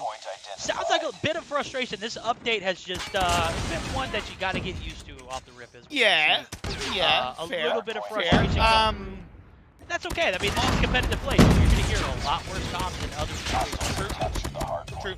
On a side note, we should have actually mentioned that Tragik and Bunker ROG actually agreed on a general agreement to ban the gas grenade and the bull charge operator. So it was essentially a mutual agreement by both sides to ban those. On a side note, in case you're wondering why you're not seeing any of them being used, and I respect that, right? When both teams come to that can be nothing but respected. But at the end of the day, Tragik, they don't need to worry about it because they have the lead 113-67. Has been an attempt of a crawlback from Bunker ROG. But as you heard from those comms, those pockets of silence, that tone of voice of maybe defeatist attitude, it's not helping them in my opinion. Great. So with that being stated, we're going to see how Tragik sound as we jump into their VCs for a listen in, as we have them with a 126-68 lead. I've got your main. Top still one. Main dead. There's one more top and one main. One top and main. One top low, one top low. Main is weak. Wait for each other. Come. Wait for each other now. Smoking bottom. Push from bottom. Shift. Go. He's in there. One behind the stairs. 3 over the hill. They're over the hill. 2 more. Too weak on the hill. There's 2 computers. There's 2 computers. Computers 1. Absolute. Got 1. 2 dead. Both lit computers. Both lit. Tiani. Computer side. Nice. One more computer. Let's go. One bottom control. Get fucked. Chill out. One more. Yo, the level of aggression there as we see P1 open up and closing down. 143 and counting for the guys over Tragik. They are up by 50 points going into the P2 transition. Shifta gonna miss his SMRS trade there, but is going to result in the boys over at Bunker ROG eSports with an early advantage. Shark on the hill. Denza gonna take him out. Denza gonna get the trade. Denza. Oh my! Oh, Denza! That was like 5 kills in a row! Get cooked, my friends! Get absolutely cooked! Tragik, 150-98. Blow it out of the water. Thank you very much, Jim, with the raid at the perfect time as you see your team coming out on top in game 1. Bunker ROG, a solid comeback, but you heard the comms from Tragik, to be fair. The passion, the focus, the constant communication, maybe an element of talking over each other for a split second, but at the end of the day, there was direction behind their comms. There was a clear indication of what they wanted to do and how they wanted to do it. You know what? I gotta say, you made a comment on how calm sound is. You know, when you make something like that come out, it's like Yeah. it gives you that confidence, like you're on top of the world, bro. When you're Yeah. able to, dominate your opponents right there. Washi comes through with 25 Raiders. Jim came through with the 51 Raiders, bro. You guys are doing too much, man. I appreciate it as game number 1 goes down in the books, and those comms were definitely a reflection of their confidence. So Tragik takes game number 1 in high fashion, 150-98.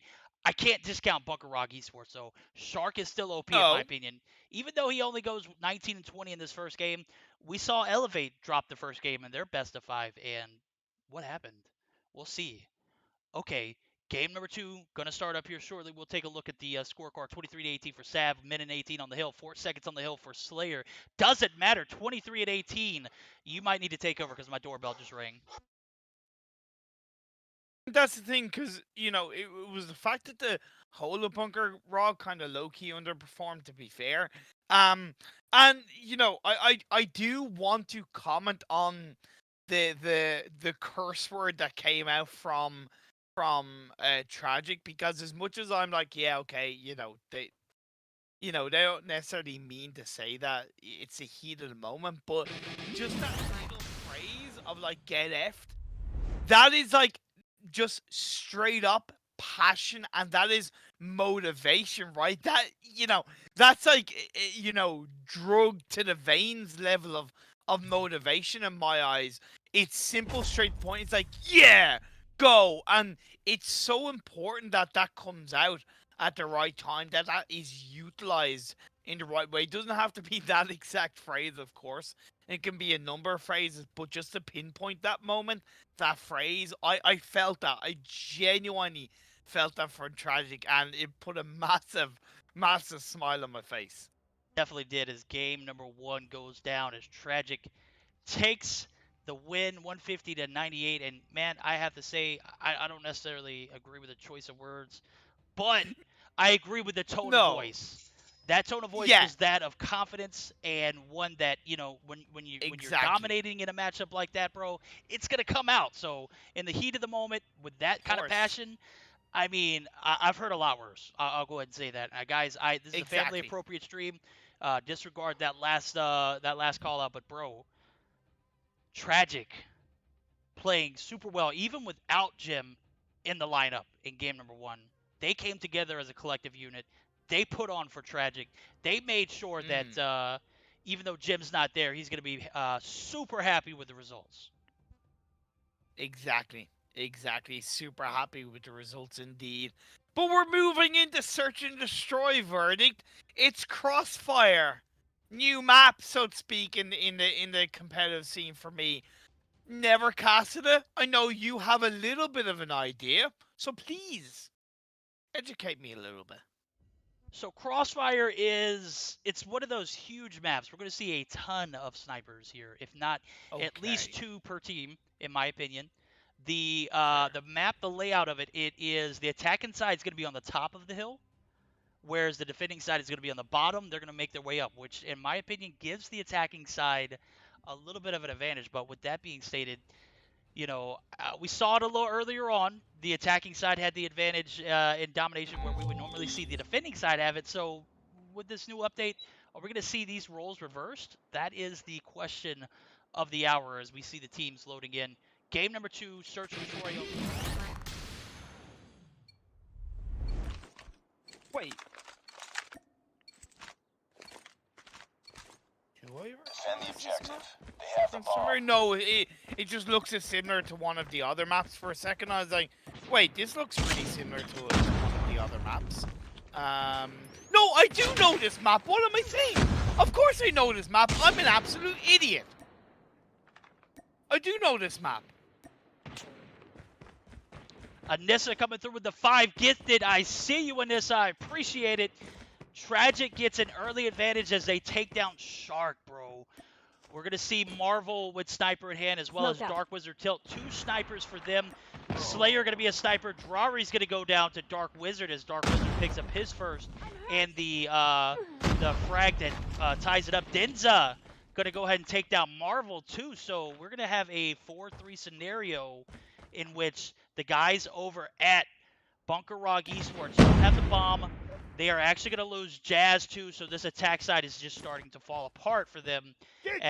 My God, what is going on? Where's the bomb at? Where did they drop that bad at? Oh, Dark Wizard's going to be called mid. He's going to be lasered as 3 snipers are going to be in favor. Shifta going to go ahead and take him out, and we're going to have Karma in a 1v3 scenario. He doesn't have the bomb. He's got plenty of time. 2 seconds is going to be spotted. Sav gets the better of that trade. That's round number 1 in favor of Tragik. Absolutely straight up, and I don't want to dwell on too much, but I can't believe how much of an idiot I was. Maybe it's because the last time I actually did commentate this map was ages and ages ago when I really wasn't that familiar with the map name, so it didn't cross my mind straight away. However, indeed, this map is quite, I think it's actually quite tricky for the attacking side, simply because that A bomb site isn't really utilized. Sorry, the B bombs. Yeah, the A bomb site isn't really utilized. It is more of a B bomb plant, which can at times make it a little bit predictable with the rotation, with the positioning, with any kind of engagement. To plant that bomb coming on board as Jazz hears the footsteps, steps up, gets a kill. Marvel is going to take down Shifta, and this is a much better round from Bunker ROG. We're going to see the guys over at Bunker ROG actually get this bomb down as I'm trying to see if I can get a first-person point of view. There we go. Bomb is planted by Jazz. He's going to rotate into the butcher area, or the deli area, as some will call it. Bakery, deli, either or. We're going to see Drari go down to Karma, and now it's Slayer in a 1v5 scenario. Perfect round. Flawless for Bunker ROG eSports as they answer that first round very confidently, taking it without any kind of casualties. So the boys over at Bunker ROG eSports very much so in this. We are all tied up in 1. Tragik takes the game 1 in hardpoint. So it's only befitting that the guys over at Bunker ROG answer back strongly here. Now, this is the kind of map where the Bison will really come into its own, in my opinion, right? But we have seen Denza take it down right off the bat. Drari has a sniper in his hands looking down from the lower side. HVK being utilized by Shifta is going to be 3 players working together. They take it down both Jazz and Shark, but it has been Sav eliminated, so 3 players apiece left in this round as the bomb, to be fair, is dropped. Bomb is dropped at the B bomb site. That's on station. So, you know, it's not in no man's land like it was in first round, which all you're going to have to see is, there we go, Marvel get onto the site, gets the smoke down, gets the plant. Slayer and Shifta going to be tag teaming up as this quarter building is going to be occupied. We see Slayer rotating the top side. Dark Wizard Tilt trying to make his way onto this broken building at the top of the map, as Dark Wizard's going to be spectating that bomb site. I do believe Slayer spots 1. He's going to miss his first shots. That's not going to be good. Shifta going to be spotted as well. And Slayer is going to be left. He takes down 1, making his rotation over to the bomb site directly. Nay comes through. It's a standoff. 18 seconds on the clock. Dark Wizard, all you need to do is you just need to peek this once every few seconds. You don't need to contest it, really. Play time, bro. Slayer, he's stuck. He's going to get the ninja defuse as it is on the other side of the... Oh, he got it! Slayer is OP. He knew exactly what he needed to do there. Very well played, Slayer, as a 200 IQ play makes his way to that trash can for cover. Bro! Verdict. Slayer got that snipe mid-goddamn air. I mean mid-goddamn air he got that snipe off. Slayer! Oh!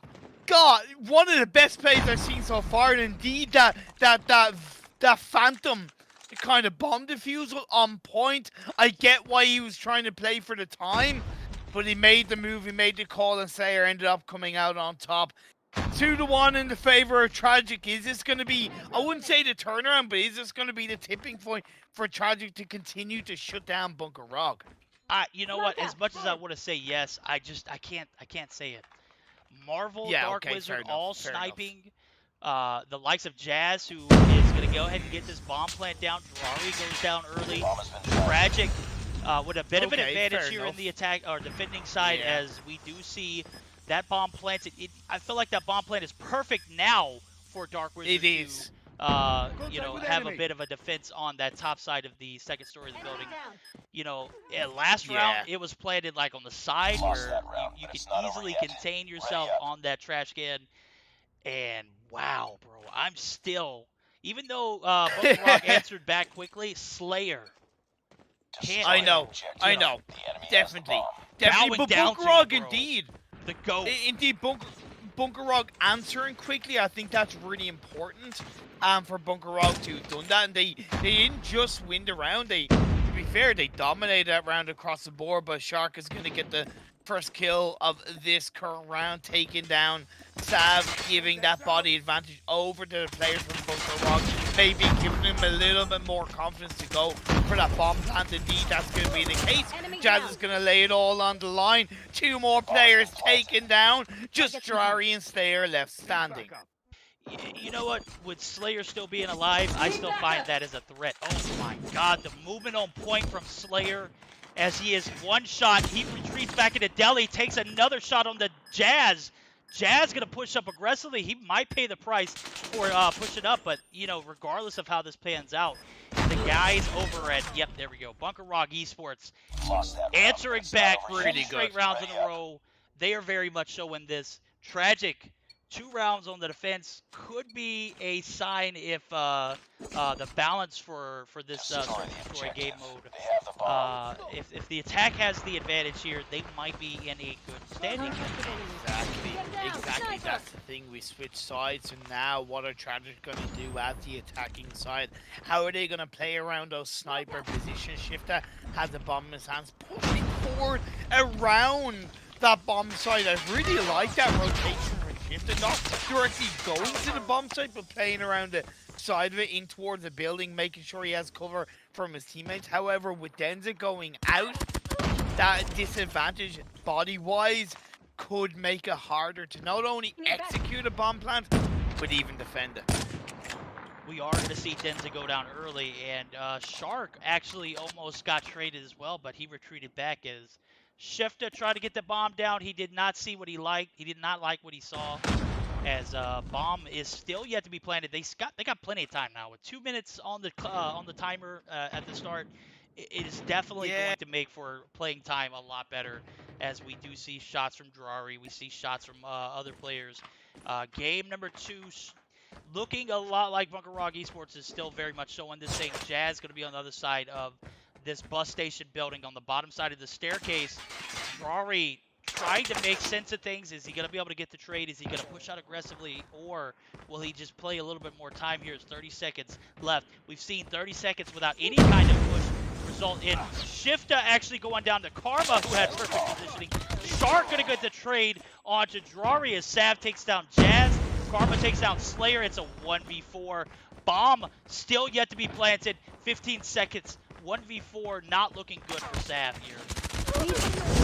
Finds one, but Karma is going to come in and get the last snipe of the round. And yeah, like you were saying that, Tragik had time to do something. But what that allowed is that allowed time for Bunker ROG to reset themselves and set up a defense. And the positioning by Karma in that moment, in that round, was perfect. Absolutely, indeed. You give these guys any time to play with, they'll find a way to make it work. Unfortunately, Tragik down 4-2 in this situation. Bomb is in the hands of Shifty yet again, and they have a one-man advantage. Will they be able to capitalize here as a minute and a half is left on the clock? We saw a lot of time dwindle the last round.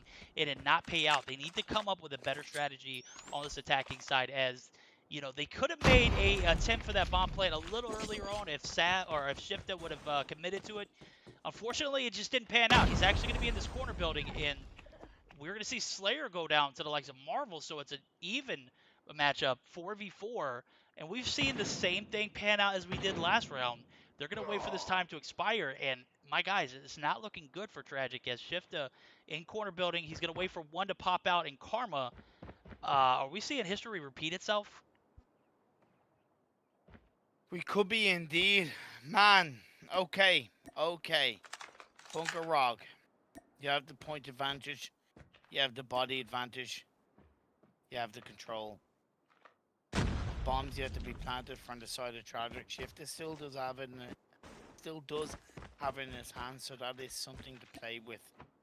Denza is covering you on one side. You knew exactly what was happening the second you played around, and now with the smoke he's going to play on the other side.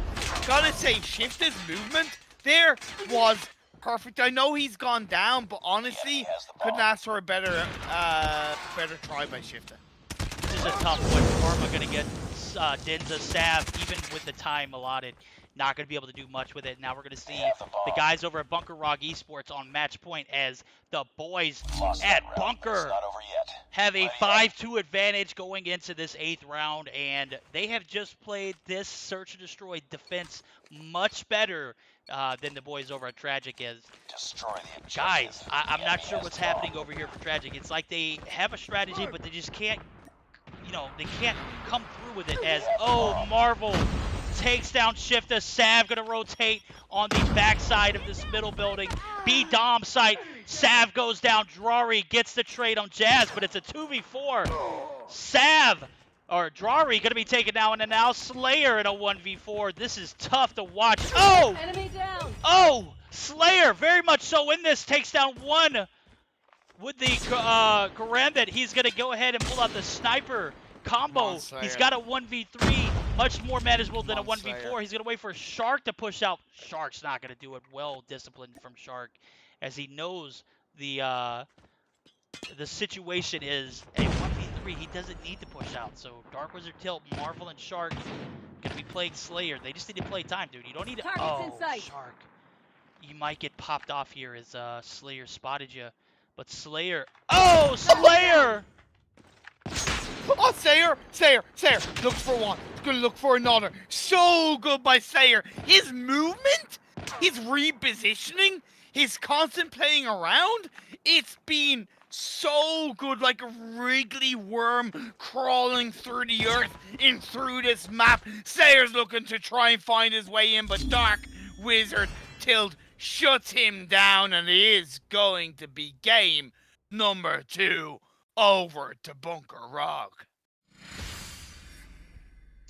Tragik started off this match very competitively, and it just went all downhill after that. I mean, even on the backs of Slayer getting that ninja defuse inside of the cover of the trash can, I'm not sure what happened after that. Tragik just not able to muster up anything in that search and destroy, as we see Karma pop off 12-3, Shark 7-4. Karma, boy, big boy carries. His back's got to be killing him right now, or maybe he's just built differently. Maybe he likes that kind of carry. And that's actually something that I think was an element of why Tragik lost, to be fair. So you gotta think they didn't shut down Karma, right? They allowed Karma to shut them down. They allowed Karma to play freely with that sniper. I'm not saying you always need a player, but I guarantee you, and nothing against the rest of Bunker ROG, but I guarantee you, on at least 2 of those rounds, they had to shut down Karma, they probably would have won it. I completely agree with you. Allowing Karma the opportunity to freely roam throughout the map and just take out opponents one by one, dude, it was not the move, as we do see game number 3 about to start up, domination on firing range. I gotta say, man, would that game would have been any different with Jim sniping for Tragik, or I just can't stop and think about what went wrong, more so of what went right for Bunker ROG eSports. Karma found his way in that search and destroy matchup. He had a lot of help from Marvel, from Jazz. I mean, it was just a collective effort. But let's be real, 12 kills. It was. In 8 rounds, that's super OP. So game number 3 about to start up. Domination on firing range. This is an OG map. an OG rotation for this domination game, and oh man, we're all tied up. Who takes this one? I can't really call it, right? That's the thing. I genuinely can't. Both teams have obviously played respectively extremely well in both games.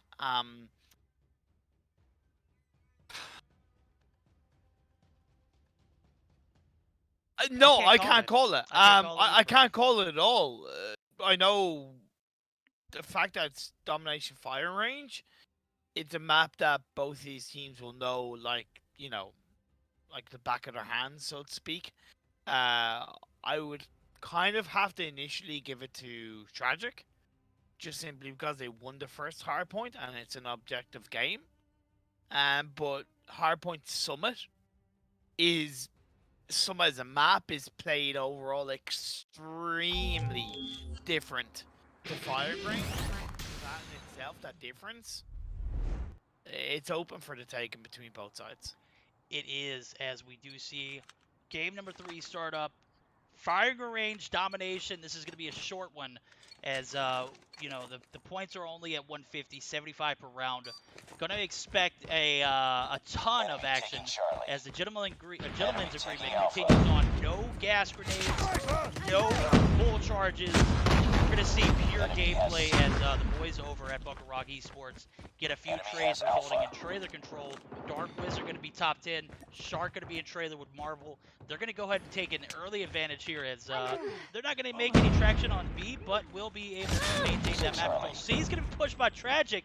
Now, wow, with a solo cap coming through. No way is he going to make that work. No way he's gotten away with that. I know it's being traded up, so fair play to BK ROG, right? They could think, okay, well, we could try and stop this C-cap being taken, or how about we just take their... sorry, we could stop A-cap from being taken. Well, why don't we just take the C-cap or whatever it is? Fair enough, no worries.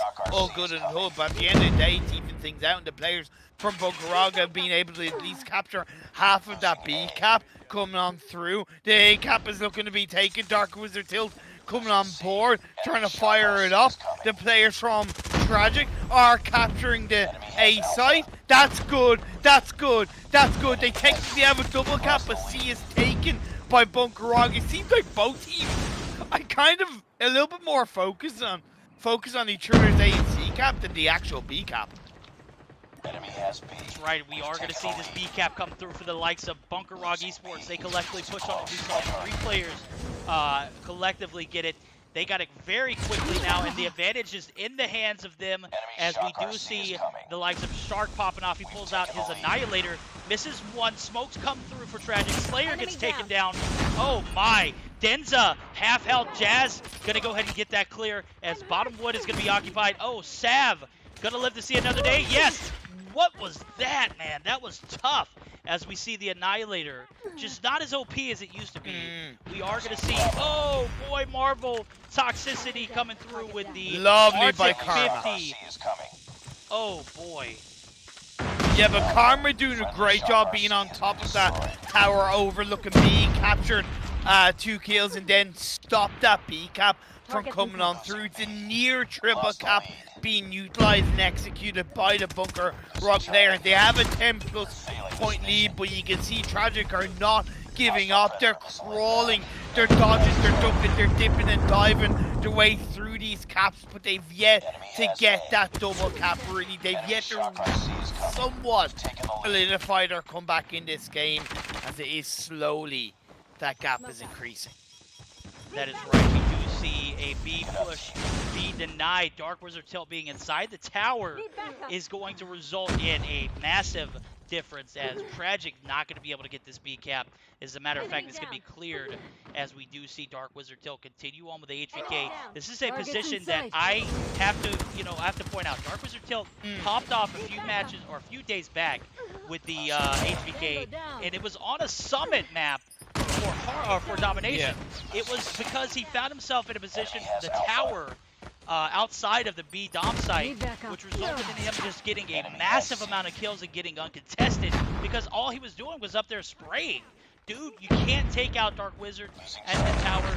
He forces out. He actually forces the hand of his opponents. 75 to 51, as we do see BK ROG eSports with an early advantage in the first half.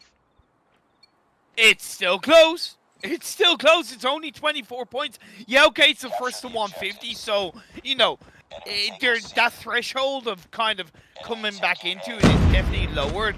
Right, 110%. And just as Dark Wizard of Tilt attempts to go for his cap, he's going to get taken down. That's going to slow down BK ROG, as that's allowed Tragik to take their C cap. Look to take B cap. Good start from Tragik. They have a double cap right off the back. Is the comeback real? Are they going to take the lead in the series? You know what? That's a great question. We'll jump over to Tragik's comms and let them answer them for themselves, as we do see Zap popping off as he made an attempt for a triple cap. We're going to go ahead and join Tragik in their VZs. Wood weak. I'm playing bottom team. Another one bottom wood. Probably going top wood. Top wood dead. Yeah, nice. One is One bottom. lower, two lower. Did you kill him? I'm lower with you. Nice. Where am I getting Don't shot? push it, guys. Shock RC is Don't coming. push it. Yeah, watching Don't be B. aggressive. I'm in shade. Me and Denzel in shade. One lowest. I'm with you, shift, I'm with you.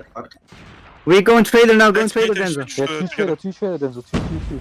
One is dead. Nice, Denzel. Just Bottom one. hide. Let On me B. kill him. Be dead. American. Another one, B. American. Below. B Denzel dead. Got him. American still. Dead. Armory. I'm resetting. He's still armored, right? I'm threading. You're dead. Hostile predator missile inbound. Retake. And one's in wood. One top wood. Fight for the lead.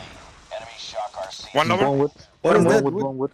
All three. Gotta say, much calmer than we heard in that first game, as the comms are on point. Business, all business. As Definitely. the boys over at Tragik looking to bounce back after a little bit of a deficit going into the second half. Tragik playing the second half much better, as we do see them with a C and B cap collectively, no flips. And what were your thoughts? Enemy Shock RC is coming. Like that simple instruction to Denza, go trailer, just you know, that's why, like you said, business. You know, that was it. Was all business coming out for Tragik.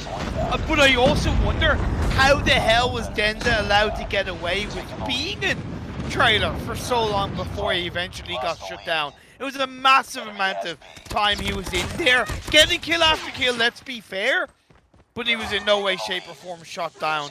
And that is 120 points to 110 in the favor of the Tragik side. BK ROG have come back into it. They captured the double cap. B is going to be taken by Tragik. They're going to look to slow things down, but it's yet to actually be taken. So, as you get in with 2 minutes left on the clock, it's 125 to 119, and that lead is shrinking for Tragik. They need to take that B cap, but it's not happening. It's not happening yet.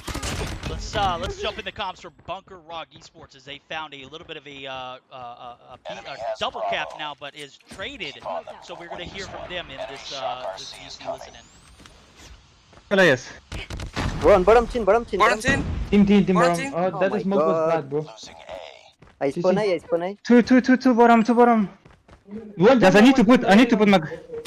Two on A. One more. One HP on A. One HP on A. One C. One. Incoming. Losing A. Bottom boots. Hostile predator missile inbound.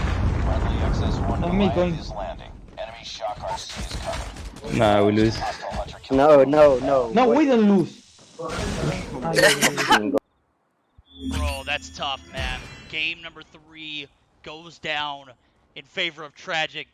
They were just too OP, as we jumped into VCs probably at the wrong time, dude. That was just one of those moments where they got caught in a triple cap situation, man. And No, I don't think so. I think it was actually a really good time to go into comms, because that little thing of no we lose before the game is actually over. I know it was like super close to finishing, but I don't know, man. That's kind of like a bit defeatist.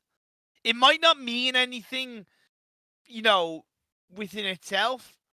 if you say it to yourself, but when you say openly to your team like that, and the response straight away was, no, we don't lose. You know, it's like, you can't really have that, in my opinion. You can't really, you know, it's not over till the fat lady sings, as I say. And I certainly wasn't singing at that moment, Verdict. So that kind of little bit of a defeatist saying phrase that came out from Bunker ROG, very intriguing to hear it. And I was a little bit disappointed that it came out. You know what? I was always taught it's not over until it's over. You can never, especially in comms, it's not only demoralizing, but it's like you're accepting your fate. And given the circumstances, you know, painting a picture, you're 2 points from losing. You know, I still don't feel like it's one of those things that I could justify hearing or saying in any kind of VC situation. Sav pops off 18-22 with 7 caps. Huge kills for him, as I'm sure that the reason why he was top frag is because he was able to clear out some players, as well as that 7 capture points. Shifter 20-17, 20-18 for Slayer. This was a very close matchup for game number 3. It was. As we see Tragik take an advantage 2-1. Like, to me, the standout play, the play of that game was Denza's hold on Trader. That was the play of the game. Simple as that. The second Denza held on to Trader for more than essentially like 10 seconds. I think he had it for a good like around 30 seconds. That was it. Tragik had that game. Tragik had that game. Shouldn't have been allowed to hold on to it, like I said, but he was OP. He used a shock RC at the right time. He flicked, he switched, he killed. He really shut down and stopped the momentum of Bunker ROG in those moments. Hey, we jumped straight into game number 4. As we do see, hardpoint on Raid coming through. As you mentioned earlier, hardpoint Raid is the map that we're going to see. Game number 4. We're not even going to have a chance to even talk about it, man. These guys are all business, bro. I love it. Hey, you know what? Let's not waste any more time, right? We moving in to the wonderful world of hardpoint Raid. Another objective behemoth. Again, just like domination, it is first to 150 points, so this should be frantic. It should be frenzy. Both of these teams will be very familiar with this map, and with the utilization of snipers going to be ever elusive, ever important, despite the fact that it's hardpoint, so it does switch on through. You see Dark Wizard Tilt making use of it, allowing his team to take that early lead in this first hardpoint. Well, they know they're on match point here. Oh my god! Shark! What is up, bro? 8-1 so far, as he just got a massive feed into the kills. As 8 seconds left at this point, they're not going to let Tragik even come near getting anything off P1. P2 transitions are going to come through. And my guy, Shark, already 8-1 top fragging, and 52 seconds on the hill, bro. What in the world? Shark showing why he's the MVP of the entire season, bro. Like, they might have ended that last game in a little bit of a defeatist tone of voice, but they've certainly changed their tone coming into this hardpoint game. They switched it up a gear. However, the second hardpoint inside the kitchen area is controlled, or was controlled, by the wonderful folks at Tragik. But as quick as they gained it, they lost it just as heavily as Bunker ROG. They breach on through, and they have gotten a massive lead within the first 2 hardpoints. Massive lead indeed, as we see Sav push up. Sav get bodied. The Annihilator is on point for my guy Shark in game number 4. As we see, he misses one there, but he's going to go ahead and get the go-ahead there. And Slayer get bodied. Shark on 14 kills. We're only in P2. P3 transitions into this garage is where we're going to see a lot of the action. I think it would be fitting to go ahead and jump in and get a listen in and see how the comms sound for the guys over at Bunker ROG eSports. Hardpoint locked down. Hardpoint contested. One more 6 off. 6 off. Yeah. One more, Jim pushing.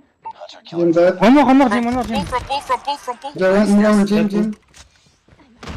Jim, 1 HP, Jim. One more. Oh.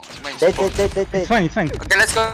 Go. Play around side. I have One one from switch, I have one switch, bro. Missile inbound.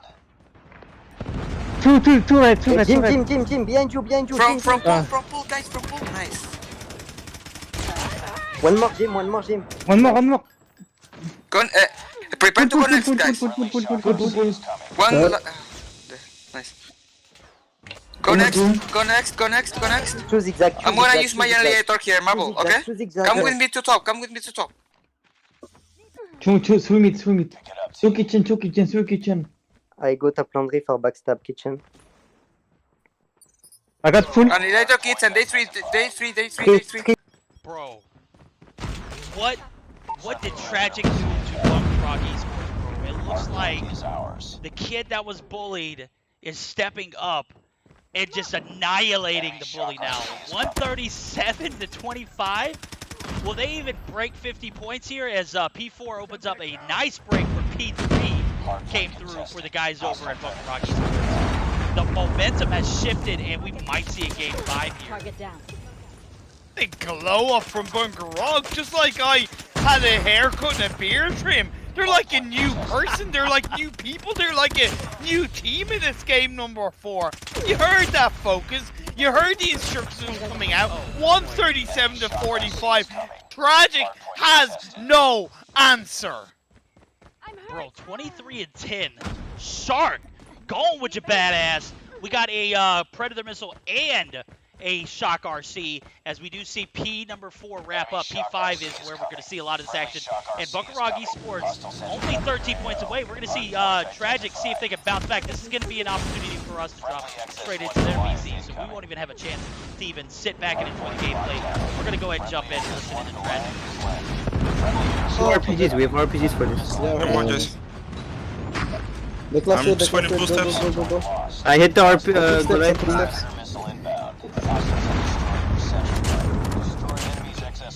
Nice. Nice. No, last one. Kitchen. One more kitchen side. Got him. Pull Come on, Jizz. Pull steps. Pull shot. Yeah, fuck. All right, 150 to 71. Bunker ROG eSports bodying the likes of Tragik. Tragik almost had a decent comeback, but they were on the ropes going into P5. Only 13 points needed for Bunker. They easily get it. They had a Goliath that helped out a little bit, but ultimately it didn't really make a difference there, as I do see Bunker ROG eSports on the backs of Shark. 26 and 13, bro. Come on. Like, just so good from Bunker ROG. They didn't slow down, didn't stop momentum. Tragik just couldn't keep up with them. Credit to Tragik with those comms, to be fair. It sounded, bar when we first joined and there was an air of silence, it did sound like they weren't giving up until literally the game was over. They held on until the end. But it was like, you know, the rope, they were like that rope at the top of the mountain, and they fell by the wayside, and fully deserved victory from Bunker ROG. And we're getting a game 5, right? We wanted a game 5. We're getting a game 5. It is exactly what we expected. Credit once again, love and respect to both of these teams, because they are putting on a hell of a show. It's been intense. It's been back and forth. They've shown strengths. They've shown weaknesses. But it all comes down to this last game, right? Search and destroy Standoff. Who has it in them to come out on top? Who really has it as a team to get the points needed and bookmark their way into the finals in Mobile Mayhem? That is a question that both of these teams are going to have to answer by themselves, as Search and Destroy Standoff is going to be that 5th game mode.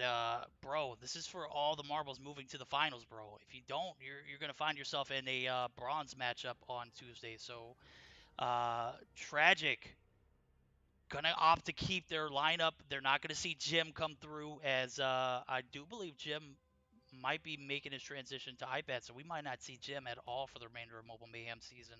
I'd be interested in seeing how the boys over Tragik handle this matchup, as I'm sure Slayer will snipe. You know, I'm interested to see who else they pick for a sniping role. And we saw in Elevate and Aphelion matchup, you know, the search and destroy meta was the attacking side had the, you know, the advantage. Will that be the same situation here, though? That's my question. So, first to 6, we'll move on to the finals. GG's to both teams, though. Good luck. For sure. And look, you know, honestly, I don't think Tragik, you know, and I don't say that obviously in a bad way to Jim. I say that to strength of to Tragik as a whole team. I kind of don't feel like Tragik are a weaker team without Jim. Honestly, you know, I feel like the strengths are there and they'll still show. Yeah, okay, maybe the element of not having Jim there as a sniper, but I think Jim has solidified himself as a non-sniper player that, you know, he doesn't need to be in that role when it has to be utilized.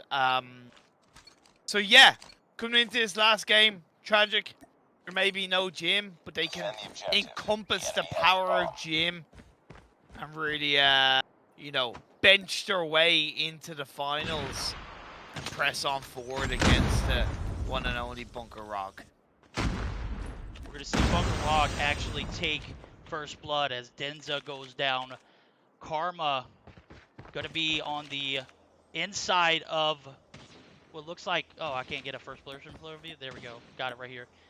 The inside of the graveyard area. Marvel takes that first shot, gets Denza, and we haven't seen much transition yet, as the bomb is still going to be stuck on this broken wall area. Going to rotate over to the statue side, as we've got 1:15 left to play. This is another situation that we'll continue to talk about, as the attack taking as much time as they can. Shifter going to take down one as well, a Slayer. Wow, Shifter. Shifter, but Karma, he's still alive. So Shark, the two giants of Bunker ROG. The bomb's yet to be picked up. Slayer is going to replace the position where Shifter held on to. Shark takes in Drari. 1v2. He finds one. Nearly takes out a second, but Shark bites off the mouth that feeds him and claims the point for Bunker ROG. That was almost a decent 1v2 for Slayer. Unfortunately, not able to get the shots off Shark. Shark picked up 3 big frags in that ground, as we see a 1-0 advantage in favor of Bunker ROG eSports. They have a bit of advantage on the attacking side, as we see Elevate actually play the attacking side very well. As Aphelion, they took 4 rounds in the first search and destroy matchup of the day. This is an interesting you know, strategies. We do see a standstill at mid yet again for the broken wall area. Slayer going to be rotating mid. Going to be, oh, I got a black scope error. Or not, I don't know what's going on there. Can't spectate Slayer though. No worries. I really like the 2-2-1 defense that is coming out from the side of Tragik. I fear that Slayer is kind of a little bit isolated on his own, as in I don't really think he's able to do too much, but it could be that kind of element of play. And just as I said, a point to kill has been traded up. One of pieces, Denza did go down. Slayer's going to reposition, coming on through. The trade-off slows both teams down a little bit, as Jazz still has the bomb in his hands. We are going to see this 4v4 ensue. Jazz yet to make a move. Drari going to go down, but I like the Shark. Shark picking up their fifth. What was that? Good God, man. 5th kill. Shark open the door. MVP for a reason. He's going to open the door for an A plant, and we're going to see the 4v3 ensue. Shifter going to be spotted. Shark. Lasers.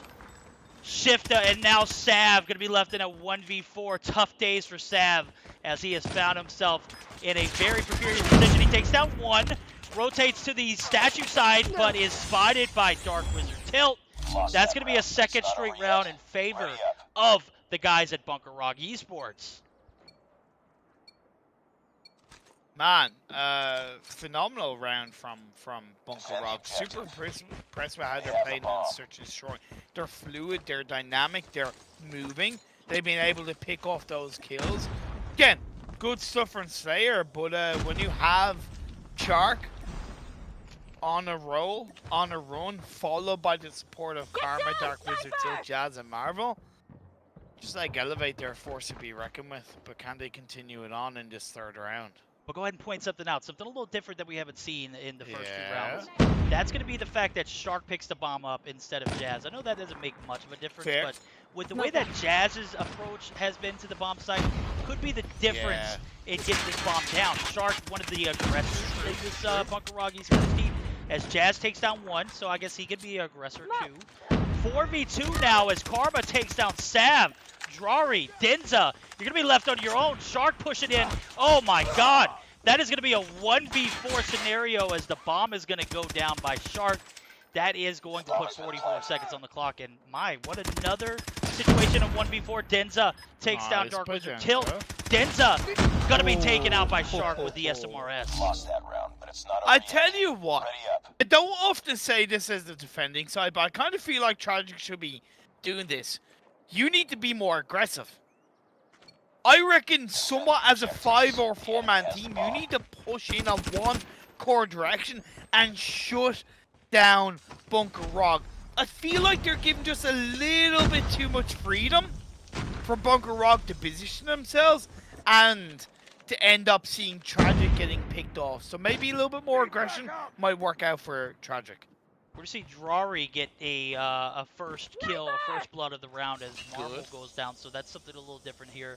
As Bunker ROG eSports going to now have to accommodate to the disadvantage of losing one. And I don't think it's going to make a difference as I do see Slayer get taken out by Karma. Karma, OP positioning. Jazz going to go ahead and get the FHJ out as he's trying to clear that tractor side of the map off for another A push. Smoke comes through. We're going to see Shark rotate mid. He's going to go ahead and get a little bit of a position advantage as we do see the Cubby get pushed out. Oh my, Shifta takes down one. Shifta gets taken out by Shark, and it's a 2v3 now. 1v3 as Shark is going to be left alone. Yep. That's going to be the first round in favor of Tragik as we are going to see a 1-3 scenario. This is a very similar situation that we saw earlier, right? Yeah, but then again, like, honestly, I really think that Tragik were a little bit more aggressive. They weren't as aggressive as I kind of laid out in terms of a 4-1, but they definitely were more of a shutdown on the A-bomb side. So I really like that coming out from the side of Tragik. But now as a wraparound comes on through, Marvel takes out Drari. The body advantage goes over to the side of Bunker ROG. They're looking to resume normal service across the board as Sav gets taken down. Shark is on fire. Bro, Shark's popping off. He's got 11 kills, bro. 11 kills. He's 11-1. He's only died one time, and that was last round when they lost. 3v3 is going to ensue as Denza evens things out, taking out the likes of Jazz. Jazz goes down. Jazz is having a decent, pretty decent game too. Just not the best one as Shark is definitely carrying. We saw Karma carry in the early Search and Destroy matchup on Crossfire. This is Shark's time to shine as he has been named the MVP today by the community. We need to see more of Shark here as he's already given up 11 kills. Will he be able to press on and take this round with Marvel and Dark Wizard? Dark Wizard is going to be boxes. Denza takes down Marvel. Denza takes down Shark. And boys, we are starting to see the comeback come through on the backs of Denza and Tragik. That's good from Denza, but now he's going to be prone down. Dark Wizard still being very careful. He's listening out for the footsteps. Denza being aware. Dark has the bomb in his hands, and Slayer is going to take him down with the sniper. Close range. Second point, a much needed second point over to the side of Tragik. Now we switch it up. Now we see what Tragik are going to be able to do as the attacking side. Shifter, he has the bomb. Couldn't ask for a cooler, calmer person to have the bomb in his hands, playing on forward. The Slayer is going to be utilizing that sniper to try and shut down towards the A-long. We're going to see Shifter get the SMRS shot off, but is not going to land anything. He's actually going to take a few shots himself. Slayer picks up one as Shark goes down. So can you nerf Bunker ROG eSports by taking Shark out? That's the question of this round as Shark goes down early. A transition as he has been halted at 11 kills for the past 2 rounds. He's not going to pick up another one here early. Oh, Drari just missed a free kill in my eyes, in my opinion, but Slayer's going to take down Dark Wizard. Tilt 4-2 in the favor as make that 4-1. Karma's left on his own now. He's worked wonders in the past. He's coming around on the side, but like we see, Shifta's planting that bomb, slowing that timer down, so to speak, and is going to force Karma to take a couple of risks, make some moves. The weight of the world is on his shoulders by, in some way, shape, or form. He's going to find one. That's a good start. Karma going to be left on his own. 25 seconds left to defuse Shifta. Denza playing this bomb head glitch very well. We're going to see him pop a SMRS off, but not going to land anything. Shifta going to be playing that head glitch. So OP, Shifta clutches it up, and we're all tied up at 3. The winner of this game goes on to play Elevate in the finals, guys. That's right. This matchup has huge implications as 3 straight rounds has gone in the favor of Tragik. Sides have flipped last. We have seen the tides turn here, and Tragik is very much so in this. Final map of the semi-final. 2 apiece. Both teams have put it all out of the bag. They put it all on the line. But Denza fires up, gets a double kill. Leaves Marvel left in his own. For the first time in this game 5, we're looking to see Tragik take the lead and say to Bunker ROG, you took too much from us in the last game. We gave you too much in the early parts of this search and destroy, but now you poked the bear, you poked the beast, and the beast has awoken up. We're giving you no more chances. We're giving you no more time. However, at the end of the day, it's a 1v2. Denza, he's going to plant the bomb. It's a good start. Take that timer down. Stick together, Tragik. Stick together. Force Marvel to go into that 1v2. I gotta give it to Tragik there, bro. They botched the first smoke as they were trying to get it on the A-bomb site, and it hit this statue. It hit the statue, bro, and completely ruined their chance to get on the A site. Now they faked Marvel out through the smoke onto Delhi, bro, as if they were transitioning onto the B-bomb site. Allowed them an ample opportunity to go ahead and rotate perfectly. And what a well-played round. As, Marvel takes down 1 and Sav. Marvel is super pissed about last round. He's looking out for some revenge as he takes down Sav early on. Bomb is in the hands of Shift as we're going to see a 4v5 scenario. Tragik, 4 straight rounds unanswered. Will Bunker ROG eSports be able to come back here as they have a 1-man advantage going into this 8th round of the Search and Destroy? I can't call it as Marvel takes down 1. We're going to see Slayer take down 1. Nice, Slayer. Nice by Slayer, evening things up on the board. Sav going down. He hasn't had a good game so far, to be fair. So I'm not going to say it's a massive loss, although it is a body that is out of this round. And it puts a little bit more pressure. They even things up, to be fair. And it allows them to play a little bit more freely with Shifta still holding on to the bomb. Going to be a room for improvement. 3 players looking towards the A. There's nobody right now from Bunker ROG really defending that A bomb site. Now switch on over. We see 3 players heading towards that, but have they opened up that door too much? Have they let that space come on through? Because Slayer takes out Marvel. This has been one of those games for Shark as he started off super OP. He's gonna get nerfed instantly as Karma's in a 1v3. I was looking for Shark to come through for Bunker ROG eSports, but he's kind of left Karma in a 1v3 scenario. Oh, Karma gets 1. Karma's gonna be spotted by Denza. Denza playing super well in this Search and Destroy, and oh my boy. Bunker ROG eSports now on the brink of elimination as Tragik, 5 straight unanswered rounds. What is going on? My heart and my soul, game, set, match point for Tragik.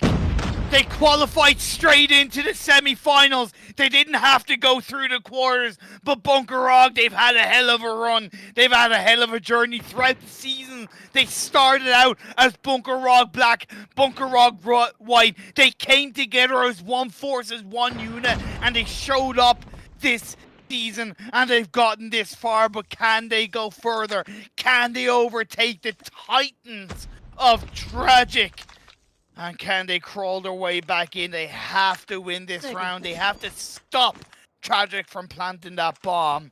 0 players have gone down. It's 5 apiece. Very respectful from both sides. Tragik know that if they make a step wrong, if they step out of line, out of mark by even 0.2 of a second, they will go down. It will crumble apart. So they're waiting. They're waiting. They're biding their time. Oh, we're going to see an opening frag come through for Slayer, but Marvel gets down Drari. So it's a 4v4. Marvel popping off. They're going to see the rotations. Marvel's going to be taken down. Karma, Jazz, and Dark Wizard are going to be in a 3v4 scenario. We're going to see if they can clutch it up here as Tragik has gotten the bomb plant down. 30 seconds left on the clock. Sav, Slayer, Denza. Denza going to take down one of Dark Wizard. Jazz going to get the refrag. Jazz going to live to see another day as he's going to tag team up with Karma. Bomb. They have to. 20 seconds left, not even.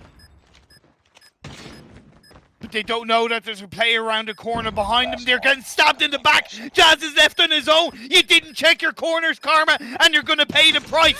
Can't plant the bomb. He's going to go for it. Slayer takes him down. Tragik take the point. Tragik take the win. Tragik take the series. And Tragik book their spot in the finals of Mobile Mayhem. Jeez, man. What an intense search and destroy that was. As Slayer, the comeback of the year, as they lost 3 straight rounds. Shark popped off 11 kills in those. He was nerfed, though, as he was only able to get 1 more kill after I mentioned that. What happened for Bunker ROG eSports? What went wrong? Where could they have improved on? I'm not sure, bro, but Denza and Slayer, 11 and 10 kills respectively. GG's. That's tragic. We are going to see a rematch from last season as Elevate and Tragik are going to be fighting it out on Tuesday for the finals. I did say that Tragik don't look weaker without Jim, and that's no disrespect to Jim, but they kind of proved that right. Denza stepping up to the plate, Slayer stepping up to the plate, Shift stepping up to play, Drari stepping up to the plate. Sav was the only player that did have a bad game. That's nothing against him. Again, like I mentioned, we're only human.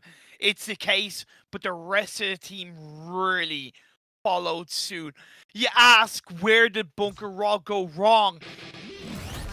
The lack of adapting overall, right? They allowed Tragik to become a little bit more aggressive, right? When Bunker were the attacking side. It was a great start from Bunker. But I think it was that 3rd or 4th round where Tragik was like, okay, we can't give them too much space. And from that point, they didn't. Whereas Bunker ROG, they didn't look to create their space. They didn't really look to clap back in the right way. They might have traded the odd time. That's the case. And I don't want to put this out there too heavily, but I also gotta wonder, are they relying on Shark too much? I don't know, bro. I gotta say, Karma had a hell of a Crossfire search and destroy. Fair. 14 kills. And Shark, only trying his hardest. It was a point, man, where I felt like Shark was gonna single-handedly take down Tragik, and Tragik had other plans, bro. But see, that's the thing. Shark single-handedly, I'm all for that, right? I'm all for that. I will compliment an individual player till the cows come home. I love isolating an individual player. But when it becomes all about one player, all about that one player, you have to kind of low-key put a question mark on, well, is the reliance there? You know what? The reliance there. I'm starting to see a pattern here.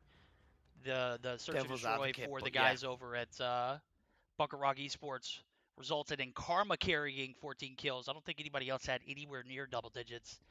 Fair. You know, I'm starting to see Fair. maybe a little bit too much reliance on individuals rather than collectively as a team. As Tragik collectively came through as a unit. Oftentimes, you know what? I couldn't even tell you who was the MVP. I know Slayer got the MVP, but I couldn't tell you who was the true MVP of the game because they all collectively came through. Denza clutched up, Slayer clutched up, Shifta clutched up. You know, there were ample opportunities for everybody to come through a giant, and they did. And they did it together as a unit. So GG's to Tragik. They're going to be moving on to the finals to take on Elevate on Tuesday. We'll have 2 matches that day. It'll be Aphelion and BK ROG eSports as we take a look at the... And, you know, just once again, massive shout out and credit to BK ROG. A hell of a performance. We got a game 5 at the end of the day. If that doesn't deserve our respect, I don't know what does. So real, you know, claps, love to all of you guys. Really, you genuinely have my respect. But yeah, the final, it is going to be Elevate going up against Tragik, and then we'll have the 3rd, 4th matchup. GG's, guys. That is actually going to bring us to the conclusion of our day. ImPERium, I'm not going to put all the focus on you, bro, but tell me you'll be here for the finals on Tuesday. I'll be here for the finals. You got me, baby. You know what? You just made that smile just like sparkle, bro. You heard it from him here first. He's committing. Wouldn't miss it. Wouldn't miss it for the world. It's huge, bro. It's going to be huge. You can't miss it. Exactly. We're going to see the finals on Tuesday. That's going to bring our conclusion. Got to give a shout out to Fnatic, to OnePlus. Got to give a shout out to these teams, bro. Aphelion, BK ROG eSports. You played a hell of a series. Elevate and Tragik were just, they were just too OP today. You know, every dog has their day, and that dog had their day with Elevate and Tragik as we'll see them duke it out in the finals on Tuesday. We'll see the bronze matchup first, guys. That's going to bring our stream to a conclusion. Got to give a huge shout out to ImPERium too, dude. You're the best. Absolutely the best. Much love to you, man. Uncontested. Always a pleasure. Always an honor. Uncontested. Always an honor, and just get ready for everyone in chat. Tell your family, tell your friends, tell Bob down the road, whoever it is. It's going to be massive on Tuesday. The conclusion of the Mobile Mayhem League. It's been a hell of a run. We've seen ups and downs. We've seen surprises. We've seen underdogs come on board. Who's it going to be? Tragik or Elevate? We'll find out Tuesday, guys. Thank you for tuning in. We'll see you then.